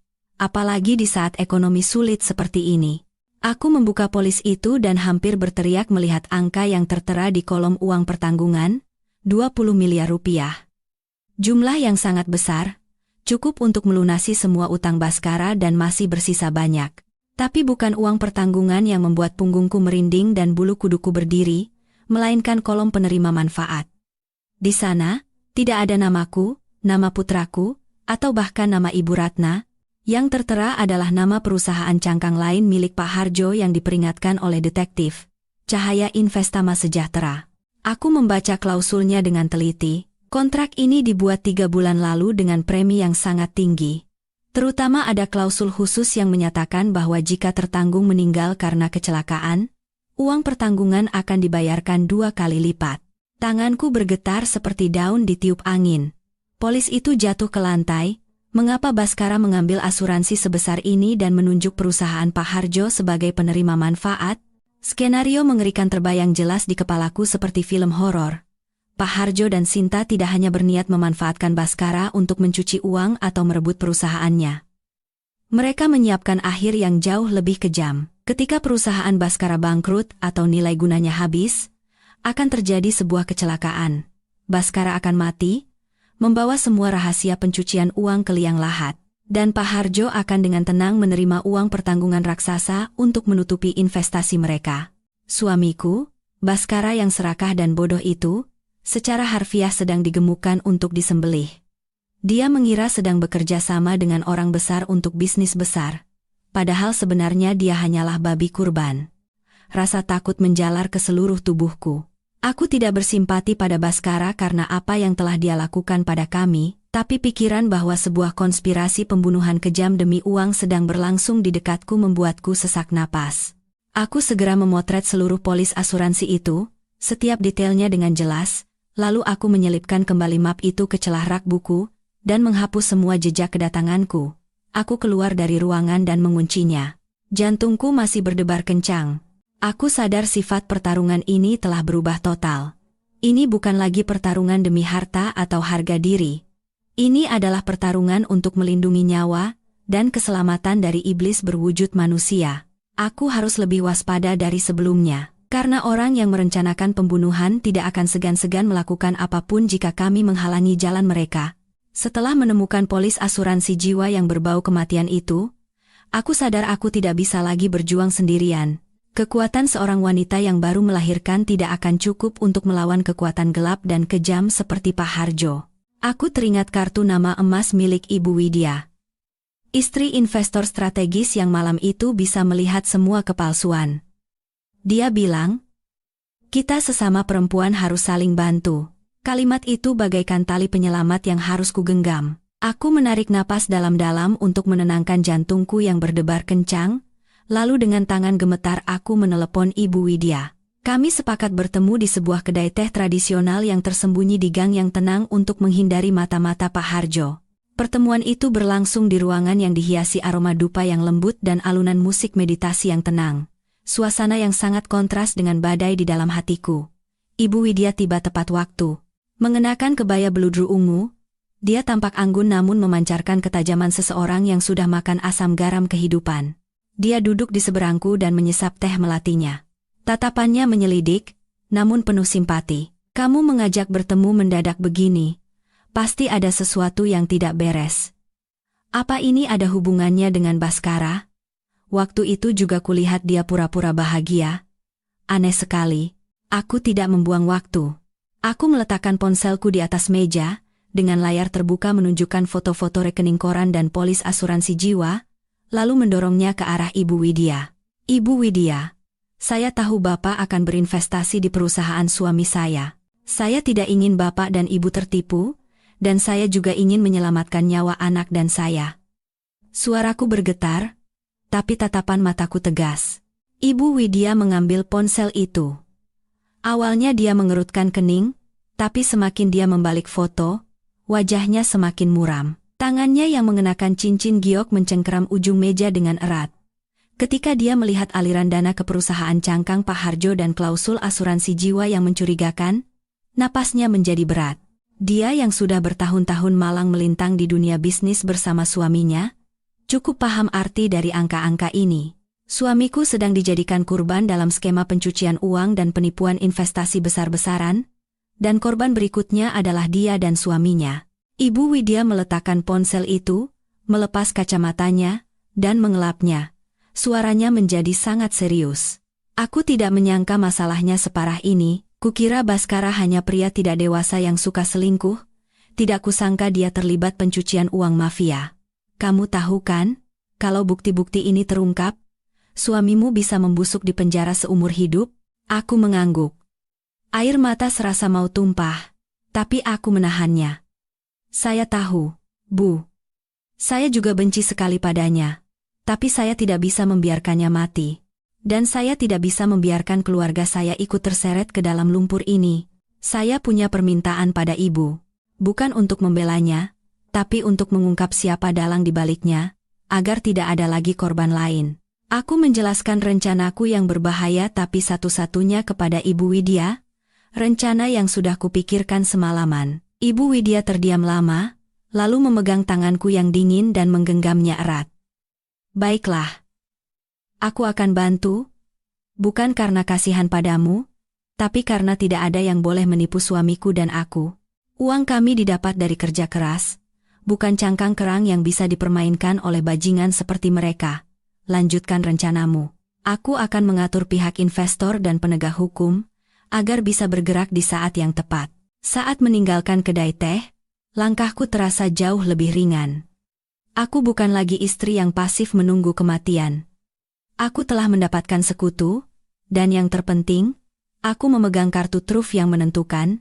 Di luar, senja mulai turun dan awan gelap berkumpul, seolah-olah badai besar akan segera melanda kota ini, dan juga kepala orang-orang serakah dan kejam itu. 2 hari setelah bertemu Ibu Widya, seperti yang kuduga, sebuah pesan masuk dari Sinta, singkat tapi mengancam. Mbak Rania, datang ke apartemenku di Sudirman jam 3 sore ini, ada hal penting menyangkut hidup mati Mas Baskara. Sebaiknya datang sendiri, kalau tidak mau nama suamimu jadi berita utama di koran besok pagi. Begitu membaca pesan itu, aku tahu ini adalah jebakan. Tapi aku tidak punya pilihan untuk mundur. Untuk menangkap harimau, aku harus masuk ke kandangnya. Untuk mengakhiri semua ini, aku butuh pengakuan langsung dari mulutnya, bukti yang menentukan. Aku bersiap-siap seperti seorang prajurit yang akan pergi ke medan perang. Aku sengaja mengenakan pakaian yang sederhana dan kampungan agar dia lengah. Tapi di saku dadaku, aku menyembunyikan sebuah pulpen perekam super kecil yang diberikan oleh detektif Joko. Dan aku mengaktifkan fitur berbagi lokasi real-time kepada Ibu Widya dan pengacaraku, berpesan jika dalam 30 menit tidak ada kabar bahwa aku aman, mereka harus segera bertindak. Aku melihat ke cermin. Seorang wanita dengan mata cekung karena kurang tidur berdiri di sana. Tapi di kedalaman matanya, berkobar api tekad untuk melindungi anakku. Aku mengecup kening putraku yang tertidur dan berbisik. Ibu pergi sebentar ya. Anak ibu baik-baik sama nenek, ya? Apartemen mewah tempat Sinta tinggal berada di sebuah gedung pencakar langit di kawasan elit Sudirman, simbol kelas atas Jakarta. Saat memasuki lobi, aku terpesona oleh lantai marmer, lampu kristal, dan aroma mewah yang menyengat. Disinilah darah dan keringatku, utang Bank Baskara, tumpah demi kemewahan orang lain. Aku naik lift ke lantai 25. Setiap angka yang naik di layar terasa seperti detak jam bom waktu. Berdiri di depan pintu kayu jati yang diukir dengan indah, aku menarik napas dalam-dalam dan menekan bel. Pintu terbuka, dan Sinta muncul dengan gaun tidur sutra merah tipis yang memperlihatkan lekuk tubuhnya. Wajahnya dirias sempurna, dan senyum di bibirnya tajam. "Oh, tepat waktu juga kamu. Masuk. Maaf ya rumahnya agak berantakan. Semalam Mas Baskara terlalu bersemangat, jadi aku capek beres-beres." Dia sengaja menyebut Baskara untuk memprovokasiku, tapi aku hanya menunduk dan masuk, berpura-pura menjadi istri yang penakut dan patuh. Apartemen itu memiliki pemandangan kota yang menakjubkan, dan perabotannya semua barang impor mahal. Di atas meja ada set cangkir teh porselen mewah dan hidangan penutup ala Prancis. Sinta duduk di sofa sambil menyilangkan kaki dan menunjuk kursi di seberangnya dengan dagunya. "Duduk. Jangan berdiri seperti pembantu begitu, aku jadi tidak enak. Aku panggil kamu hari ini untuk membahas masa depan anak di perutku dan Mas Baskara." Aku duduk di ujung kursi, menggenggam kedua tanganku erat di atas lutut, sengaja berpura-pura gemetar. Apa? Apa yang kamu mau? Tolong jangan ganggu dia lagi. Dia sekarang terlilit utang. Jangan siksa dia lagi. Sinta tertawa terbahak-bahak. Suara tawanya menggema di ruang tamu yang luas. Dia bangkit dan pergi ke bar, menuangkan 2 gelas jus jeruk. Aku mengamatinya dengan sudut mata. Saat dia mengambil gelas kiri, tangannya sejenak berhenti, dan aku melihat ibu jarinya menyapu pinggiran gelas.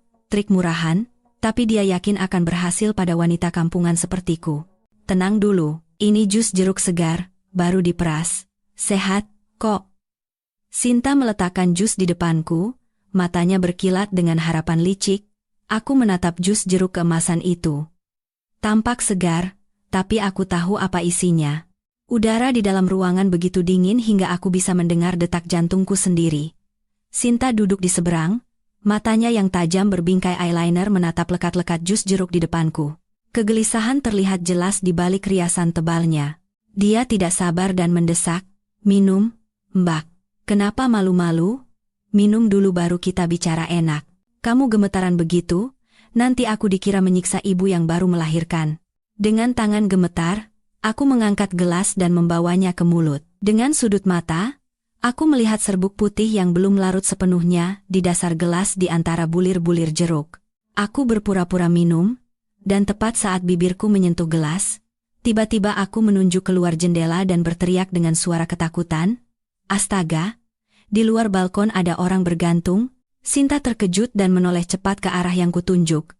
Itulah saatnya, aku dengan cepat menuangkan jus jeruk itu ke dalam pot tanaman di samping sofa, lalu menempelkan gelas kosong ke mulutku, berpura-pura menelan, dan menyeka bibirku.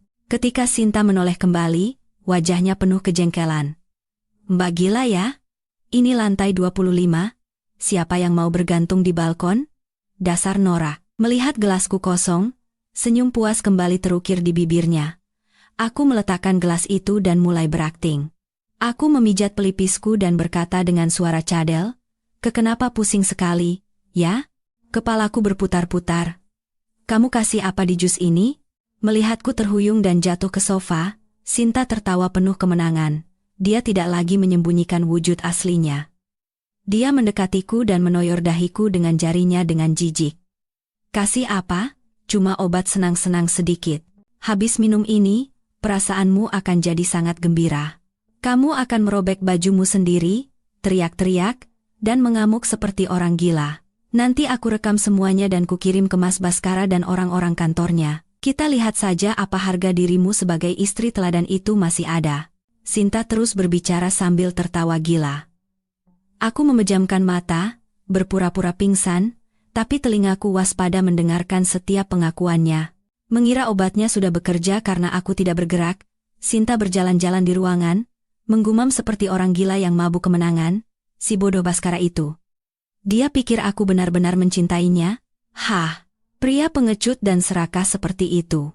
Kalau bukan karena Pak Harjo menyuruhku berakting untuk menguras uangnya dan mencuci uang lewat perusahaannya, mana mau aku tidur seranjang dengannya? Bau ketiaknya saja bikin mual. Dia berhenti di depan cermin, menepuk perutnya yang rata, lalu tiba-tiba memasukkan tangan ke dalam gaunnya dan mengeluarkan bantal silikon tebal, melemparkannya ke sofa. Anak kembar ini juga sama. Keluarga bodoh itu percaya begitu saja. Gila saja aku mau melahirkan anak dari keluarga kampung itu. Begitu surat pengalihan saham terakhir ditandatangani dan dana terakhir ditarik, akan kuberikan dia kejutan yang tak akan terlupakan seumur hidupnya. Lalu aku akan kabur ke luar negeri. Di sana aku akan hidup bersenang-senang. Setiap kata-katanya menjadi bukti yang menentukan, terekam dengan jelas di alat perekam di sakuku. Aku merasa sesak mendengar kebenaran tentang pria yang pernah menjadi suamiku, tetapi pada saat yang sama, aku merasakan kepuasan. Sinta terlalu percaya diri, dan kesombongannya itulah yang akan menjadi kuburannya. Dia tidak sadar bahwa penonton sandiwaranya ini bukan hanya aku. Sinta masih terus mencaci maki aku dan keluarga mertuaku sambil mencoba-coba pakaian mewah yang dibeli dengan uang Baskara di depan cermin. Mertua tua itu juga sama saja. Serakahnya minta ampun. Begitu aku pamer hamil palsu, matanya langsung hijau, melayaniku seperti ratu. Lihat saja, nanti pas aku kabur, akan kukirimkan potongan silikon ini sebagai hadiah, biar dia peluk saja cucu dari karet itu. Dia tertawa terbahak-bahak membayangkan kemenangannya yang gemilang. Saat dia berada di puncak euforianya, aku perlahan bangkit. Aku merapikan rambutku, menegakkan punggungku, dan menatapnya tajam melalui cermin. Melihat gerakanku, Sinta terkejut dan menoleh. Senyum di bibirnya lenyap, digantikan oleh ketakutan yang luar biasa. "Kakakmu, bagaimana bisa? Kamu baik-baik saja? Obatnya belum bekerja?" Dia tergagap, mundur, dan mencari ponselnya. Aku bangkit dengan tenang dan membersihkan debu di bajuku. Suaraku dingin dan tegas. Setiap kata terdengar jelas. "Obatmu bagus kok. Sayangnya, pot bunga itu yang meminumnya." Aktingku cukup meyakinkan, kan?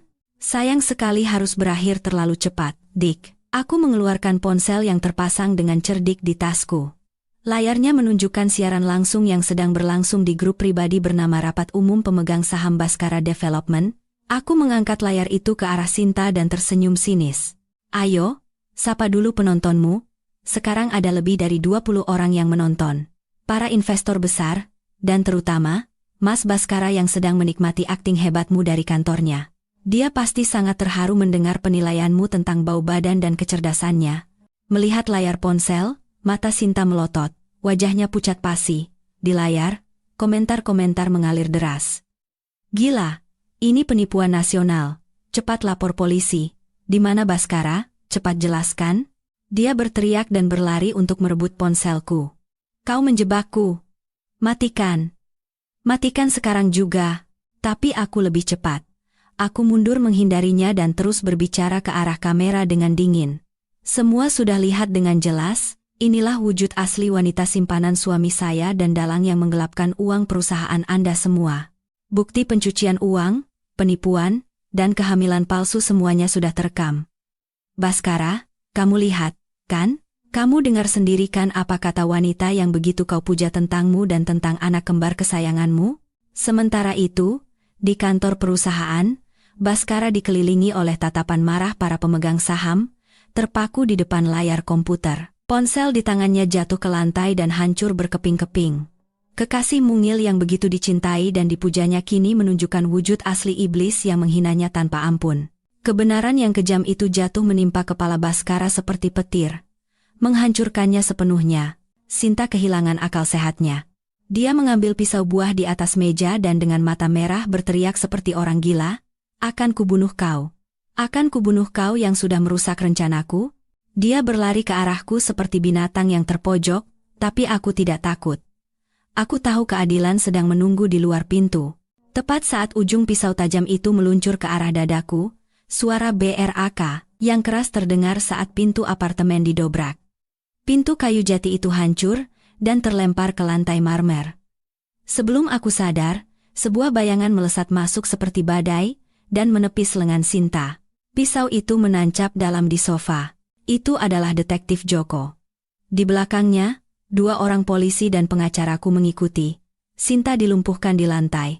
Wajahnya yang penuh riasan kini berkerut karena sakit dan takut. Dia meronta-ronta seperti ikan di atas talenan sambil berteriak, "Lepaskan! Siapa kalian? Ini rumahku. Akan kutuntut kalian karena masuk tanpa izin." Tapi teriakannya mereda ketika seorang polisi dengan dingin menunjukkan surat perintah penggeledahan. "Sinta, Anda ditangkap atas tuduhan kepemilikan dan penggunaan narkotika, percobaan pembunuhan, dan penipuan. Kami juga menemukan barang bukti di tempat kejadian." Aku bangkit, merapikan pakaianku, dan menatap Sinta yang tersungkur di lantai dengan pandangan kasihan. Penampilannya yang angkuh dan glamor telah hilang, yang tersisa hanyalah kepedihan seorang pecundang. Seorang polisi mengenakan sarung tangan dan mengamankan gelas jus jeruk yang mengandung obat serta bantal silikon kehamilan palsu yang dilemparkannya di sofa sebagai barang bukti. Melihat bayi karetnya disita sebagai barang bukti, wajah Sinta pucat pasi. Dia sadar sandiwaranya telah berakhir. Aku mendekatinya, menatap matanya lurus, dan menyindir, "Sinta, kubilang juga apa? Kalau terlalu mendalami peran, nanti tidak bisa keluar. Apartemen dengan pemandangan indah ini memang bagus, tapi tidak ada jeruji besi yang bisa melindungimu dari hukum. Selamat menikmati bimbingan pra-melahirkan di penjara ya." "Oh iya, maksudku bantal silikonmu itu?" Sinta menatapku dengan mata penuh dendam. Tapi selain isak tangis yang tertahan, dia tidak bisa berkata apa-apa. Setelah Sinta digiring pergi dengan tangan di borgol, aku pergi ke balkon dan menghirup udara segar dalam-dalam. Angin bertiup kencang, seolah meniup pergi semua kegelapan dan ketakutan yang telah menekan jiwaku selama beberapa bulan terakhir. Aku menatap mobil-mobil di bawah yang terlihat sekecil semut, merasakan beban seberat ribuan ton terangkat dari pundakku. Bukan perasaan kemenangan atau kegembiraan yang luar biasa, melainkan kedamaian yang aneh menyelimutiku. Telepon dari Ibu Widya berdering. Suaranya bergetar karena kegembiraan. "Rania, kamu tidak apa-apa?" Aku nonton siaran langsungnya, jantungku serasa mau copot. "Kamu hebat sekali. Kamu berhasil." Aku tersenyum. Air mata mengalir begitu saja di pipiku. "Terima kasih, Bu Widya. Ini semua berkat bantuan Ibu dan yang lainnya. Sekarang saya harus pulang ke anak saya. Dia pasti sudah lama menunggu." Pada saat yang sama ketika Sinta ditangkap, gempa bumi juga terjadi di perusahaan Baskara. Kantor mewah yang terletak di lantai 18 sebuah gedung megah itu menjadi medan perang. Para pemegang saham dan investor yang menyaksikan siaran langsung yang mengejutkan itu mengelilingi Baskara dengan wajah merah padam karena marah. Suara makian dan pukulan meja mengalahkan dering telepon dari bank dan mitra yang membatalkan kontrak. Baskara duduk terpaku di kursi direkturnya. Wajahnya pucat seperti mayat, dan matanya yang kosong menatap layar komputer yang mati. Seperti ponselnya yang hancur di lantai, karier dan reputasinya juga hancur berkeping-keping. Dia tidak pernah membayangkan bahwa istri kampung yang diremehkannya bisa melancarkan pukulan mematikan seperti ini. Semua rahasia gelap dan kebohongan yang telah lama disembunyikannya dengan susah payah kini terbongkar di depan umum. Pintu kantor terbuka, dan polisi serta jaksa masuk. Ruangan yang tadinya bising mendadak hening. Seorang komandan membacakan surat perintah penangkapan untuk Baskara dan Pak Harjo. Tuduhannya adalah manipulasi saham, penipuan, dan pencucian uang. Pak Harjo yang selalu berwibawa juga berdiri di sana dengan tangan di borgol, menunduk. Saat borgol dingin itu mengunci pergelangan tangannya, Baskara akhirnya sadar. Dia meronta-ronta dengan putus asa dan berteriak, "Saya tidak bersalah. Saya tidak tahu apa-apa. Semuanya perintah Pak Harjo dan Sinta. Saya juga korban." Tapi Pak Harjo di sampingnya meludah ke lantai dan menggeram, "Omong kosong. Dokumen pinjaman, perintah transfer, semuanya tanda tanganmu. Salahkan keserakahanmu sendiri." Kaki Baskara lemas dan dia jatuh terduduk. Dia diseret pergi oleh polisi. Dia mencari-cari tatapan simpati di sekelilingnya, tapi yang dia dapatkan hanyalah pandangan jijik dan marah dari para karyawannya. Dia menoleh untuk terakhir kalinya ke kursi direktur yang kini kosong dan dingin, tempat dia pernah memimpikan akan memimpin grup bernilai triliunan. Saat diseret di antara polisi, tiba-tiba aku terlintas di benaknya. Bubur hangat yang selalu kumasak saat dia sakit, malam-malam kami begadang bersama mengurus pembukuan di awal usahanya. Penyesalan datang, tapi sudah terlambat. Dia meneriakkan namaku. Rania. Tolong aku. Aku salah. Rania. Teriakannya yang memilukan menggema di koridor, tetapi yang menjawab hanyalah keheningan yang mencekam. Aku tidak ada di sana, dan kalaupun ada, aku tidak akan pernah menoleh pada pria yang telah menghancurkan keluarganya sendiri karena keserakahan dan nafsu. Sementara itu, di rumah, Ibu Ratna masih tenggelam dalam mimpi menjadi ratu. Dia berbaring di sofa menonton sinetron sambil makan anggur impor, menghitung-hitung film mana yang akan dibeli saat Baskara sukses. Dia sama sekali tidak tahu tentang siaran langsung yang mengejutkan atau penangkapan putranya. Aku telah mengambil kartu SIM ponsel bututnya dengan alasan mengganti nama. Tenggelam dalam mimpi, Ibu Ratna terkejut oleh suara gedoran pintu yang seolah akan merobohkan rumah. Saat dia buru-buru membuka pintu, sekelompok pria berwajah sangar dengan tato di sekujur tubuh menerobos masuk. Pemimpin mereka yang berkepala plontos dan berkalung emas tebal seperti rantai anjing mengangkat dagunya dan bertanya, "Di mana Baskara? Suruh dia keluar sekarang, hari ini hari terakhir, jangan coba-coba kabur." Ibu Ratna ketakutan dan tergagap. "Ada perlu apa dengan anak saya? Anak saya kerja di perusahaan besar, tidak mungkin dia pinjam uang dari kalian." Pemimpin itu tertawa sinis dan melemparkan surat utang ke atas meja kaca. "Perusahaan besar," katanya. "Anakmu itu pinjam 5 miliar dari kami," katanya buat istrinya. "Sama bunganya jadi 7 miliar. Kalau tidak dibayar, rumah ini kami sita." Mendengar kata sita, Ibu Ratna panik. Dia berlari ke kamar tidur, membuka lemari ukir yang terkunci, dan mengeluarkan sertifikat rumah yang dibungkus plastik 3 lapis. Dia mengayun-ayunkan sertifikat itu dan berkata dengan suara gemetar, "Berpura-pura kuat, jangan macam-macam. Rumah ini atas nama saya dan suami saya. Saya akan lapor polisi sekarang juga." Pemimpin itu mengambil sertifikat itu, membacanya, lalu tertawa terbahak-bahak. Dia melemparkan kertas itu ke wajah Ibu Ratna. "Nenek, sadar, ini fotokopian lama. Sertifikat aslinya sudah digadaikan anakmu ke bank setengah tahun lalu. Dia bahkan menulis surat pernyataan pada kami, pakai ini sebagai jaminan. Sekarang bank sudah membekukan aset rumah ini, sebentar lagi akan ditempel surat sita. Siap-siap saja berkemas dan tinggal di kolong jembatan." Mendengar itu, mata Ibu Ratna melotot dan tangan kakinya gemetar. Sertifikat itu jatuh ke lantai. Dia tidak bisa percaya, putranya yang baik, cerdas, dan menjadi kebanggaan keluarga ternyata seorang penipu, bahkan menggadaikan rumah orang tuanya. Dia buru-buru menyalakan TV. Tepat saat itu, berita malam menampilkan sosok Baskara dengan tangan di borgol, menunduk, diseret ke mobil tahanan. Terlihat jelas di layar 65 inci, "Anakku, Baskara. Kenapa jadi begini?" Ibu Ratna berteriak dan pingsan di lantai. Mulutnya berbusa. Para penagih utang, melihat orang pingsan dan takut urusannya jadi panjang, bergegas pergi, meninggalkannya sendirian di tengah reruntuhan mimpi kekayaannya. Para tetangga yang datang karena mendengar keributan hanya bisa menggelengkan kepala, ada yang menelepon ambulans, ada yang tertawa sinis. "Syukurin, serakah sih. Dulu setiap hari meremehkan menantunya, sekarang puas kan?" Aku mendengar kabar itu dari tetangga, tapi tidak merasakan apa-apa. Karma mungkin datang terlambat, tapi tidak pernah salah alamat. Dia membiarkan kesalahan putranya, mengusir menantu dan cucunya. Sekarang dia harus membayar harganya, kehilangan segalanya dan menanggung kesepian serta penderitaan. 1 minggu setelah hari yang menentukan itu, aku menerima surat panggilan dari rumah tahanan sebagai keluarga dari tersangka Baskara. Saat aku masuk ke ruang kunjungan yang dingin dan berbau desinfektan serta jamur, Baskara duduk di sana. Tampak kurus kering, janggutnya tidak terurus, dan matanya cekung karena kurang tidur. Melihatku, secercah harapan samar muncul di matanya. Dia menempelkan wajahnya ke kaca pembatas dan mengangkat gagang telepon dengan tangan gemetar. "Rania, kamu datang. Tolong aku." Aku duduk di kursi, menatapnya seperti orang asing, dan dengan tenang mengangkat gagang telepon. Aku datang bukan untuk menolongmu. Aku datang untuk memberikan ini. Aku menyelipkan setumpuk dokumen melalui celah kecil. Itu adalah surat gugatan cerai dengan tanda tanganku. Melihat dokumen itu, wajah Baskara kejang dan suaranya serak. Di saat seperti ini, kau mau meninggalkanku. Bagaimana bisa? Rania, aku tahu aku salah. Tapi kamu punya uang, kan?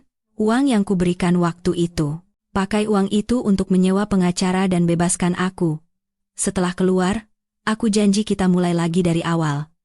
Aku akan menebus kesalahanku padamu dan anak kita seumur hidup. Aku tertawa sinis. Suara tawa pahitku menggema di ruang kunjungan yang kosong. Baskara, kau masih saja naif. Uang 5 miliar itu kau transfer secara sukarela padaku. Di catatan bank tertulis pembayaran utang dan biaya hidup anak sekaligus. Pengacaraku sudah mengurusnya dengan rapi.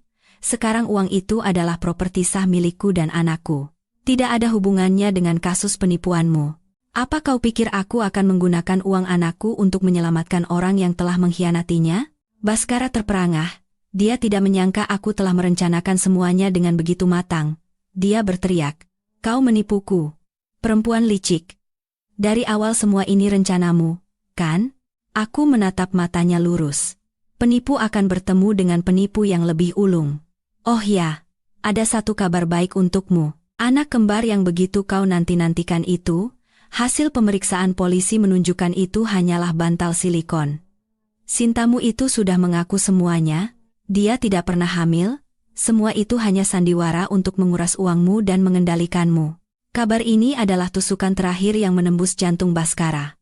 Dia ternganga, matanya melotot, dia menjambak rambutnya dengan kedua tangan dan meraung-raung seperti orang gila. Tidak, tidak mungkin, anakku. Anakku. Para penipu itu. Mereka menipuku. Bunuh saja aku. Jeritan kesakitan Baskara menggema di rumah tahanan. Para sipir berlari masuk dan menyeretnya pergi. Aku menatap punggungnya yang menyedihkan dan gila saat menghilang di balik pintu besi. Di dalam hatiku, tidak ada lagi dendam atau kasihan. Dia telah kehilangan segalanya. Keluarga, kehormatan, uang, dan bahkan harapan terakhir akan penerus keturunan. Aku bangkit, merapikan tasku, dan berjalan keluar dari rumah tahanan. Langit di luar cerah dan biru tanpa awan. Aku menghirup udara kebebasan dalam-dalam, rasanya ringan, seolah baru saja mengangkat tumor ganas dari tubuhku. Pernikahan telah mati, dan aku terlahir kembali. Aku naik taksi menuju rumah sakit tempat Ibu Ratna dirawat karena stroke. Di awal musim gugur yang tenang di Jakarta, daun-daun kering berguguran di jalanan. Dari jendela mobil, aku melihat keluarga-keluarga yang sedang menikmati akhir pekan. Mendengar tawa mereka, aku berpikir kapan putraku bisa menikmati hari yang tenang seperti itu, tapi aku segera memantapkan hati. Kedamaian tidak diberikan, melainkan harus diperjuangkan dan diciptakan sendiri. Di kantor polisi, Sinta, si selingkuhan yang dulu angkuh, mengakui segalanya untuk mendapatkan keringanan hukuman. Dia mengaku perut buncitnya sebenarnya adalah bantal silikon canggih yang dipesan dari luar negeri seharga puluhan juta. Dengan foto USG palsu yang diedit dengan rapi dan bakat aktingnya, dia berhasil menipu Baskara dan Ibu Ratna dengan sempurna. Di matanya, Baskara dan keluarganya hanyalah sapi perah bodoh yang akan dia dan Pak Harjo peras hingga tetes terakhir. Aku masuk ke kamar Ibu Ratna. Bau desinfektan yang menyengat membuatku mengerutkan kening. Dia terbaring di ranjang putih.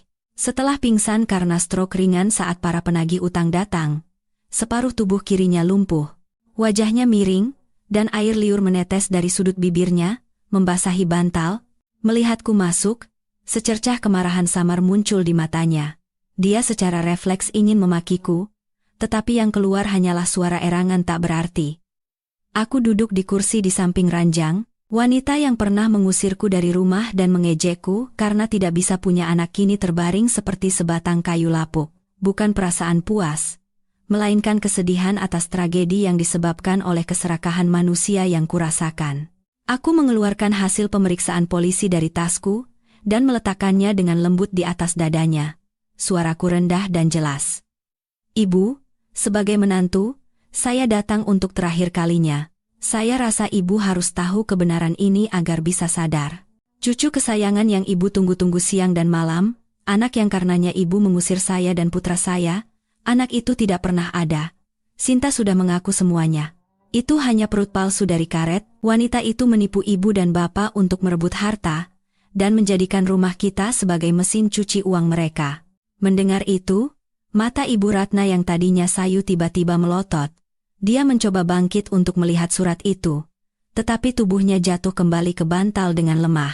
Air mata mengalir dari sudut matanya yang keriput, membasahi pipinya yang cekung. Itu bukan air mata penyesalan, itu adalah air mata keputusasaan seseorang yang telah kehilangan rumah, kehilangan anak, dan bahkan kehilangan harapan kosong akan penerus keturunan. Aku menyeka air matanya dengan tisu. Ini adalah sisa baktiku yang terakhir. Lihat, Bu. Tidak ada yang bisa lari dari karma. Ibu membuang cucu kandung dan dibutakan oleh emas palsu. Akhirnya apa yang ibu dapatkan? Anak masuk penjara, rumah disita, cucu ternyata palsu. Selama ibu terbaring di sini, apakah Sinta pernah sekalipun datang menjenguk? Justru menantu yang begitu ibu benci ini yang datang dan membayar biaya rumah sakit ibu. Ibu Ratna memejamkan mata. Seluruh tubuhnya kejang, dan isak tangis yang keluar dari tenggorokannya terdengar seperti raungan binatang yang sekarat. Serangan stroke kedua datang tiba-tiba. Monitor jantung di sampingnya berbunyi nyaring. Dokter dan perawat bergegas masuk ke kamar dan menyuruhku keluar. Aku berdiri di koridor, melihat dari balik kaca saat mereka memberikan kejutan listrik padanya. Aku berbalik dan berjalan pergi. Aku berpikir dalam hati, harga dari sebuah kekejaman, terkadang adalah kebenaran telanjang yang tak tertahankan. Setelah serangan stroke kedua, nyawa Ibu Ratna terselamatkan. Tetapi dia kehilangan kemampuan berjalan dan berbicara selamanya. Dia terbaring di ranjang. Segalanya mulai dari makan hingga buang air harus dibantu orang lain. Rumahnya disita oleh bank dan dilelang. Kerabatnya, begitu tahu keluarganya bangkrut, memutuskan hubungan seolah menghindari wabah. Dia menjadi sebatang kara. Pihak rumah sakit memberitahuku, sebagai satu-satunya kontak darurat yang tertera di dokumen, untuk mengurus kepulangannya. Berdiri di depan pintu rumah sakit, aku mengalami konflik batin yang hebat. Ibuku, yang seumur hidupnya hidup jujur dan baik hati, menasihatiku, Rania, bagaimanapun dia itu nenek dari anakmu. Sekarang sudah tidak bisa apa-apa begitu, kalau kita telantarkan, kita yang jadi orang jahat. Tapi kalau dibawa pulang, ibu kasihan kamu akan sengsara seumur hidup. Aku mengerti perasaan ibuku. Aku tidak mungkin membawa Ibu Ratna ke kontrakan kami dan merawatnya. Luka yang dia berikan terlalu dalam. Aku tidak bisa merawat orang yang pernah ingin mengusir kami ke jalanan dengan senyuman. Tapi aku juga tidak sekejam itu untuk meninggalkannya di depan pintu rumah sakit seperti yang pernah dia lakukan padaku. Aku memilih solusi terbaik untuk semua orang. Panti jompo. Aku mencari sebuah panti jompo swasta biasa di pinggir kota. Fasilitasnya biasa saja, tapi bersih dan ada perawat 24 jam. Aku menggunakan sebagian dari 5 miliar yang diberikan Baskara untuk membayar biayanya selama 1 tahun di muka. Aku menganggapnya sebagai bakti terakhirku pada ibu dari pria yang telah melahirkanku. Hari saat Ibu Ratna dipindahkan ke panti jompo, hujan gerimis turun. Dia berbaring di tandu, menatap langit-langit ambulans dengan mata kosong. Kesombongannya yang dulu telah lenyap. Saat para petugas memindahkannya ke kamar bersama, tiba-tiba dia mengeluarkan suara tak jelas dan dengan tangannya yang kaku mencoba memegang ujung bajuku. Dari matanya, aku membaca ketakutan dan permohonan seorang lansia yang ditinggalkan. Dia takut akan kesepian, takut akan udara dingin di tempat asing ini. Aku dengan lembut melepaskan tangannya, merapikan selimutnya, dan berkata dengan suara datar, "Ibu, istirahat yang tenang di sini ya. Perawat akan merawat ibu, makan juga diurus, jadi lebih baik dari di rumah. Biaya 1 tahun sudah saya bayar, jadi jangan khawatir. Kalau ada waktu, nanti saya ajak anak saya menjenguk." Setelah berkata begitu, aku berbalik. Dari belakang, aku mendengar suara tangisannya yang memilukan, tapi aku tidak menoleh. Saat melangkah keluar dari panti jompo, aku menghirup udara yang lembab dalam-dalam. Aku telah melakukan kewajibanku, bukan sebagai menantu yang berbakti, melainkan sebagai sesama manusia, karena dia tidak pernah menganggapku sebagai anaknya. Sekarang, hidupnya akan terkurung di antara 4 dinding dan penyesalan yang terlambat. sementara hidupku akan melangkah menuju cahaya. 3 bulan setelah penangkapan Baskara, sidang perceraian kami digelar. Karena Baskara ditahan di penjara dan atas bujukan pengacara serta kenyataan pahit, dia setuju untuk bercerai, sehingga prosesnya berjalan cepat. Aku hadir di pengadilan dengan pakaian yang rapi dan tenang. Wajahku dirias tipis, memancarkan kepercayaan diri dan ketenangan. Aku bukan lagi aku yang dulu, yang menderita kesakitan. Aku adalah seorang ibu tunggal yang kuat, siap membela hak anakku. Sidang berlangsung tanpa terdakwa, hanya dihadiri oleh pengacara negara yang mewakili Baskara. Hakim yang sudah berumur itu membaca dokumen dan menatapku dengan pandangan simpati. Dia menanyakan beberapa pertanyaan prosedural dan mengkonfirmasi kembali niatku untuk bercerai serta kesepakatan hak asuh anak. Dengan bukti perselingkuhan yang jelas, fakta bahwa Baskara akan menghadapi hukuman penjara yang panjang dan kehilangan kemampuan finansial, hak asuh anak tentu saja jatuh padaku. Mengenai harta, karena apartemen sudah dilelang dan tidak ada aset lain, aku tidak menuntut pembagian tambahan. Uang 5 miliar yang ditransfer Baskara sebelumnya, dengan bantuan pengacara, telah diresmikan dalam surat perjanjian sebagai biaya hidup anak sekaligus dan pembayaran utang pribadi, sehingga diakui oleh pengadilan sebagai milik pribadiku. Ini adalah kemenangan terbesar dan jaminan untuk masa depan putraku. Ketika palu hakim diketuk, menandakan perceraian kami sah, rasanya seperti batu besar yang menekan dadaku terangkat. Surat putusan cerai yang tipis di tanganku terasa seberat ribuan ton. Itu adalah tiket kebebasan yang membebaskanku dari pernikahan neraka dan label istri seorang penipu. Aku melangkah keluar dari gedung pengadilan. Hari ini, langit Jakarta anehnya begitu cerah dan biru. Aku menghirup udara kebebasan dalam-dalam. Semuanya telah berakhir. Hari-hari penuh kecurigaan, penderitaan, dan kebohongan telah menjadi masa lalu selamanya. Ibu Widya menungguku di kafe seberang. Melihatku keluar, dia tersenyum dan melambaikan tangan. Aku menyeberang jalan dan duduk di hadapannya, tersenyum lebih cerah dari sebelumnya. Bu Widya, sudah selesai. Saya bebas sekarang. Ibu Widya memegang tanganku. Tatapannya hangat seperti seorang kakak. Selamat, Rania. Satu pintu tertutup, pintu lain akan terbuka. Kamu masih muda dan kompeten, masa depanmu cerah. Sekarang besarkan anakmu dengan baik dan bangun bisnismu sendiri. Aku mengangguk penuh harapan. Aku tahu jalan di depan akan terjal, tapi aku tidak takut. Aku telah mengalahkan ketakutanku sendiri, mengalahkan orang-orang jahat.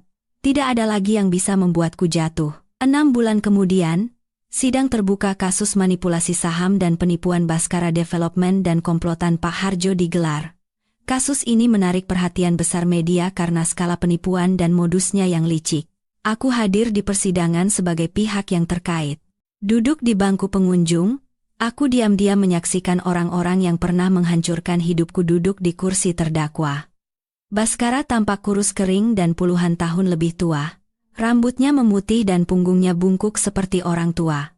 Dia mengenakan baju tahanan dan tidak berani mengangkat kepalanya. Matanya kosong, di sampingnya, dalang utama, si rubah tua Pak Harjo, dan di sampingnya lagi, Sinta, si selingkuhan yang dulu glamor, kini dengan wajah pucat tanpa riasan, terisak sepanjang persidangan. Jaksa dengan suara tegas membacakan dakwaan. Pendirian perusahaan cangkang, manipulasi laporan keuangan, manipulasi saham, hingga menipu dana dari ratusan investor yang tidak bersalah. Ketika disebutkan bahwa kerugian mencapai ratusan miliar rupiah, desahan kemarahan terdengar dari bangku pengunjung. Dalam pembelaan terakhirnya, Baskara menangis tersedu-sedu. Dia mencari-cari aku di antara pengunjung dan dengan suara gemetar berkata, "Saya minta maaf. Saya salah. Karena keserakahan, saya kehilangan keluarga dan nurani. Mohon keringanan hukuman." Aku menatapnya. Dengan mata yang tenang, tanpa cinta atau benci. Setelah semuanya hancur, apa arti sebuah permintaan maaf? Sinta menangis meraung-raung, mencoba melimpahkan semua kesalahan pada Pak Harjo, tetapi bukti-bukti dengan jelas menunjukkan keserakahannya. Tidak ada yang bersimpati pada air mata buayanya. Saatnya vonis.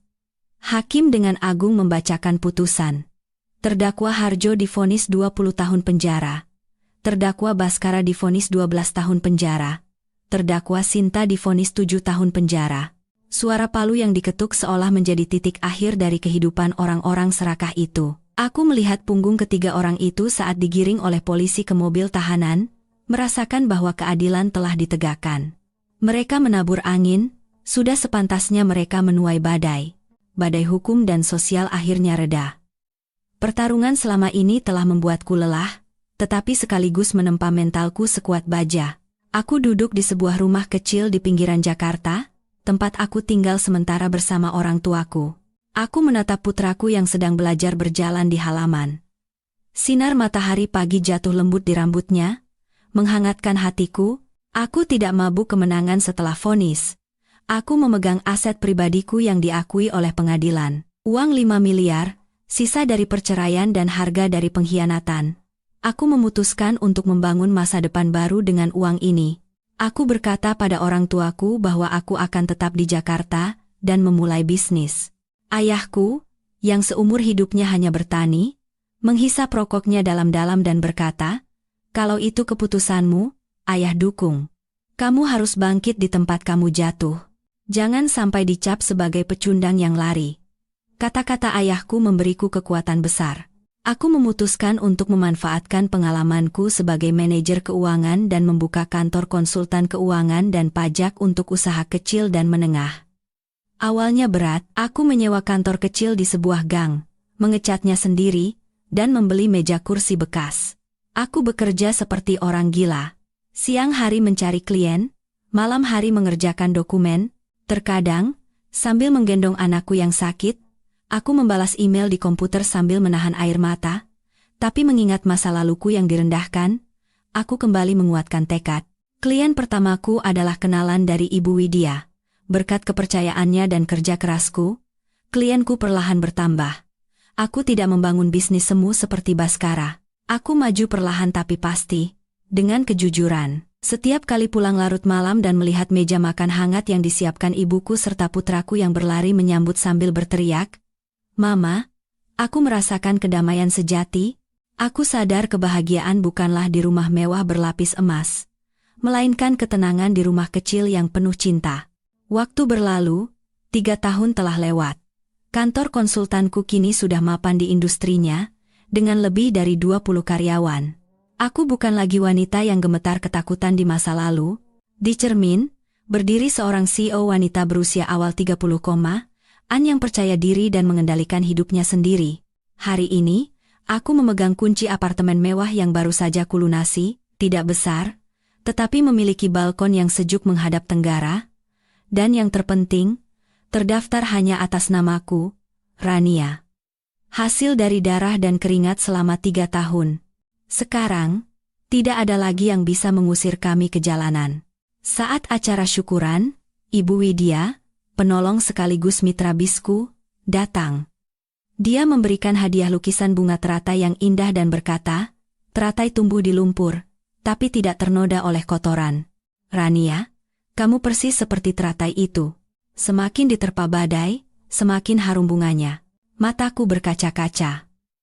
Kami berdiri di balkon, menatap pemandangan kota di malam hari. Ibu Widya bertanya, "Sekarang setelah punya segalanya, apa tidak ada niat mencari sandaran?" Aku tersenyum. Saya tidak menutup hati. Tapi saya juga tidak ingin terburu-buru bergantung pada siapapun. Saya sadar. Jaring pengaman terbesar bagi seorang wanita bukanlah suami yang kaya, melainkan kemampuan untuk berdiri di atas kaki sendiri. Dari ruang tamu, putraku berteriak, "Mama, nenek suruh potong kuenya." Aku melihat orang tua dan putraku yang tertawa ceria, lebih hangat dan menyilaukan daripada lampu hias manapun. Aku masuk ke dalam. Aku sadar kemandirian bukanlah kesepian, melainkan kebebasan untuk memilih kebahagiaan sendiri, dan aku, Rania, kini telah menjadi ratu sejati di kerajaanku sendiri yang kecil namun damai. Suatu sore di akhir musim gugur, aku sedang berjalan-jalan di taman bersama putraku. Dia berlari-lari dengan gembira mengejar burung merpati. Aku duduk di bangku, membaca buku sambil sesekali tersenyum melihatnya. Tiba-tiba, mataku tertuju pada seorang pria yang sedang memunguti botol plastik dari tempat sampah tak jauh dari sana. Pakaiannya lusuh dan longgar, sandalnya usang, dan jalannya pincang, sepertinya gejala sisa stroke. Rambutnya memutih dan wajahnya kusam terbakar matahari. Penampilannya berubah drastis, tapi aku mengenalinya. Itu Baskara. Aku pernah mendengar desas-desus bahwa dia mengalami stroke ringan di penjara dan dibebaskan dengan penangguhan hukuman untuk berobat. Penampilannya saat bertemu kembali begitu menyedihkan. Baskara mengangkat kepala dan tak sengaja tatapan kami bertemu. Tubuhnya bergetar. Dia menatapku yang berpenampilan rapi dan anakku yang bermain di dekatnya secara bergantian. Dia mengenali putranya. Matanya memerah. Dia melangkah maju satu langkah ke arah kami, lalu berhenti. Dia menunduk melihat penampilannya yang kumal, lalu kembali menatap kami yang bersih dan rapi. Rasa malu dan hina seolah menelannya. Baskara buru-buru memalingkan wajah, menekan topinya dalam-dalam, dan menghilang di antara kerumunan. Dia lari dari masa lalunya, dari kenyataan bahwa dia telah kehilangan hal-hal yang paling berharga. Aku duduk diam di bangku. Hatiku tenang seperti danau di musim gugur. Aku melihat punggungnya yang bungkuk menghilang di telan keramaian, merasakan simpati pada kehidupan seorang manusia. Dia pernah memiliki segalanya, tetapi karena keserakahan dan pengkhianatan, dia mengubah segalanya menjadi abu. Itulah harga dari karma. Matahari mulai terbenam. Aku menggandeng tangan putraku dan berjalan pulang. Putraku dengan polos bertanya, "Mama, tadi Mama lihatin Om itu lama sekali. Mama kenal?" Aku berhenti sejenak dan menatap mata jernihnya. Aku tidak ingin menanamkan kebencian, juga tidak ingin menciptakan citra ayah yang palsu. Aku tersenyum lembut dan mengelus kepalanya. Itu kenalan lama Mama. Dulu dia pernah tersesat, tapi sekarang dia sedang mencari jalan pulang sendiri. Setiap orang harus bertanggung jawab atas perbuatannya sendiri. Ya, Nak? Anakku mengangguk. Tawa riangnya berpadu dengan hiruk-pikuk kota, menciptakan musik yang hidup.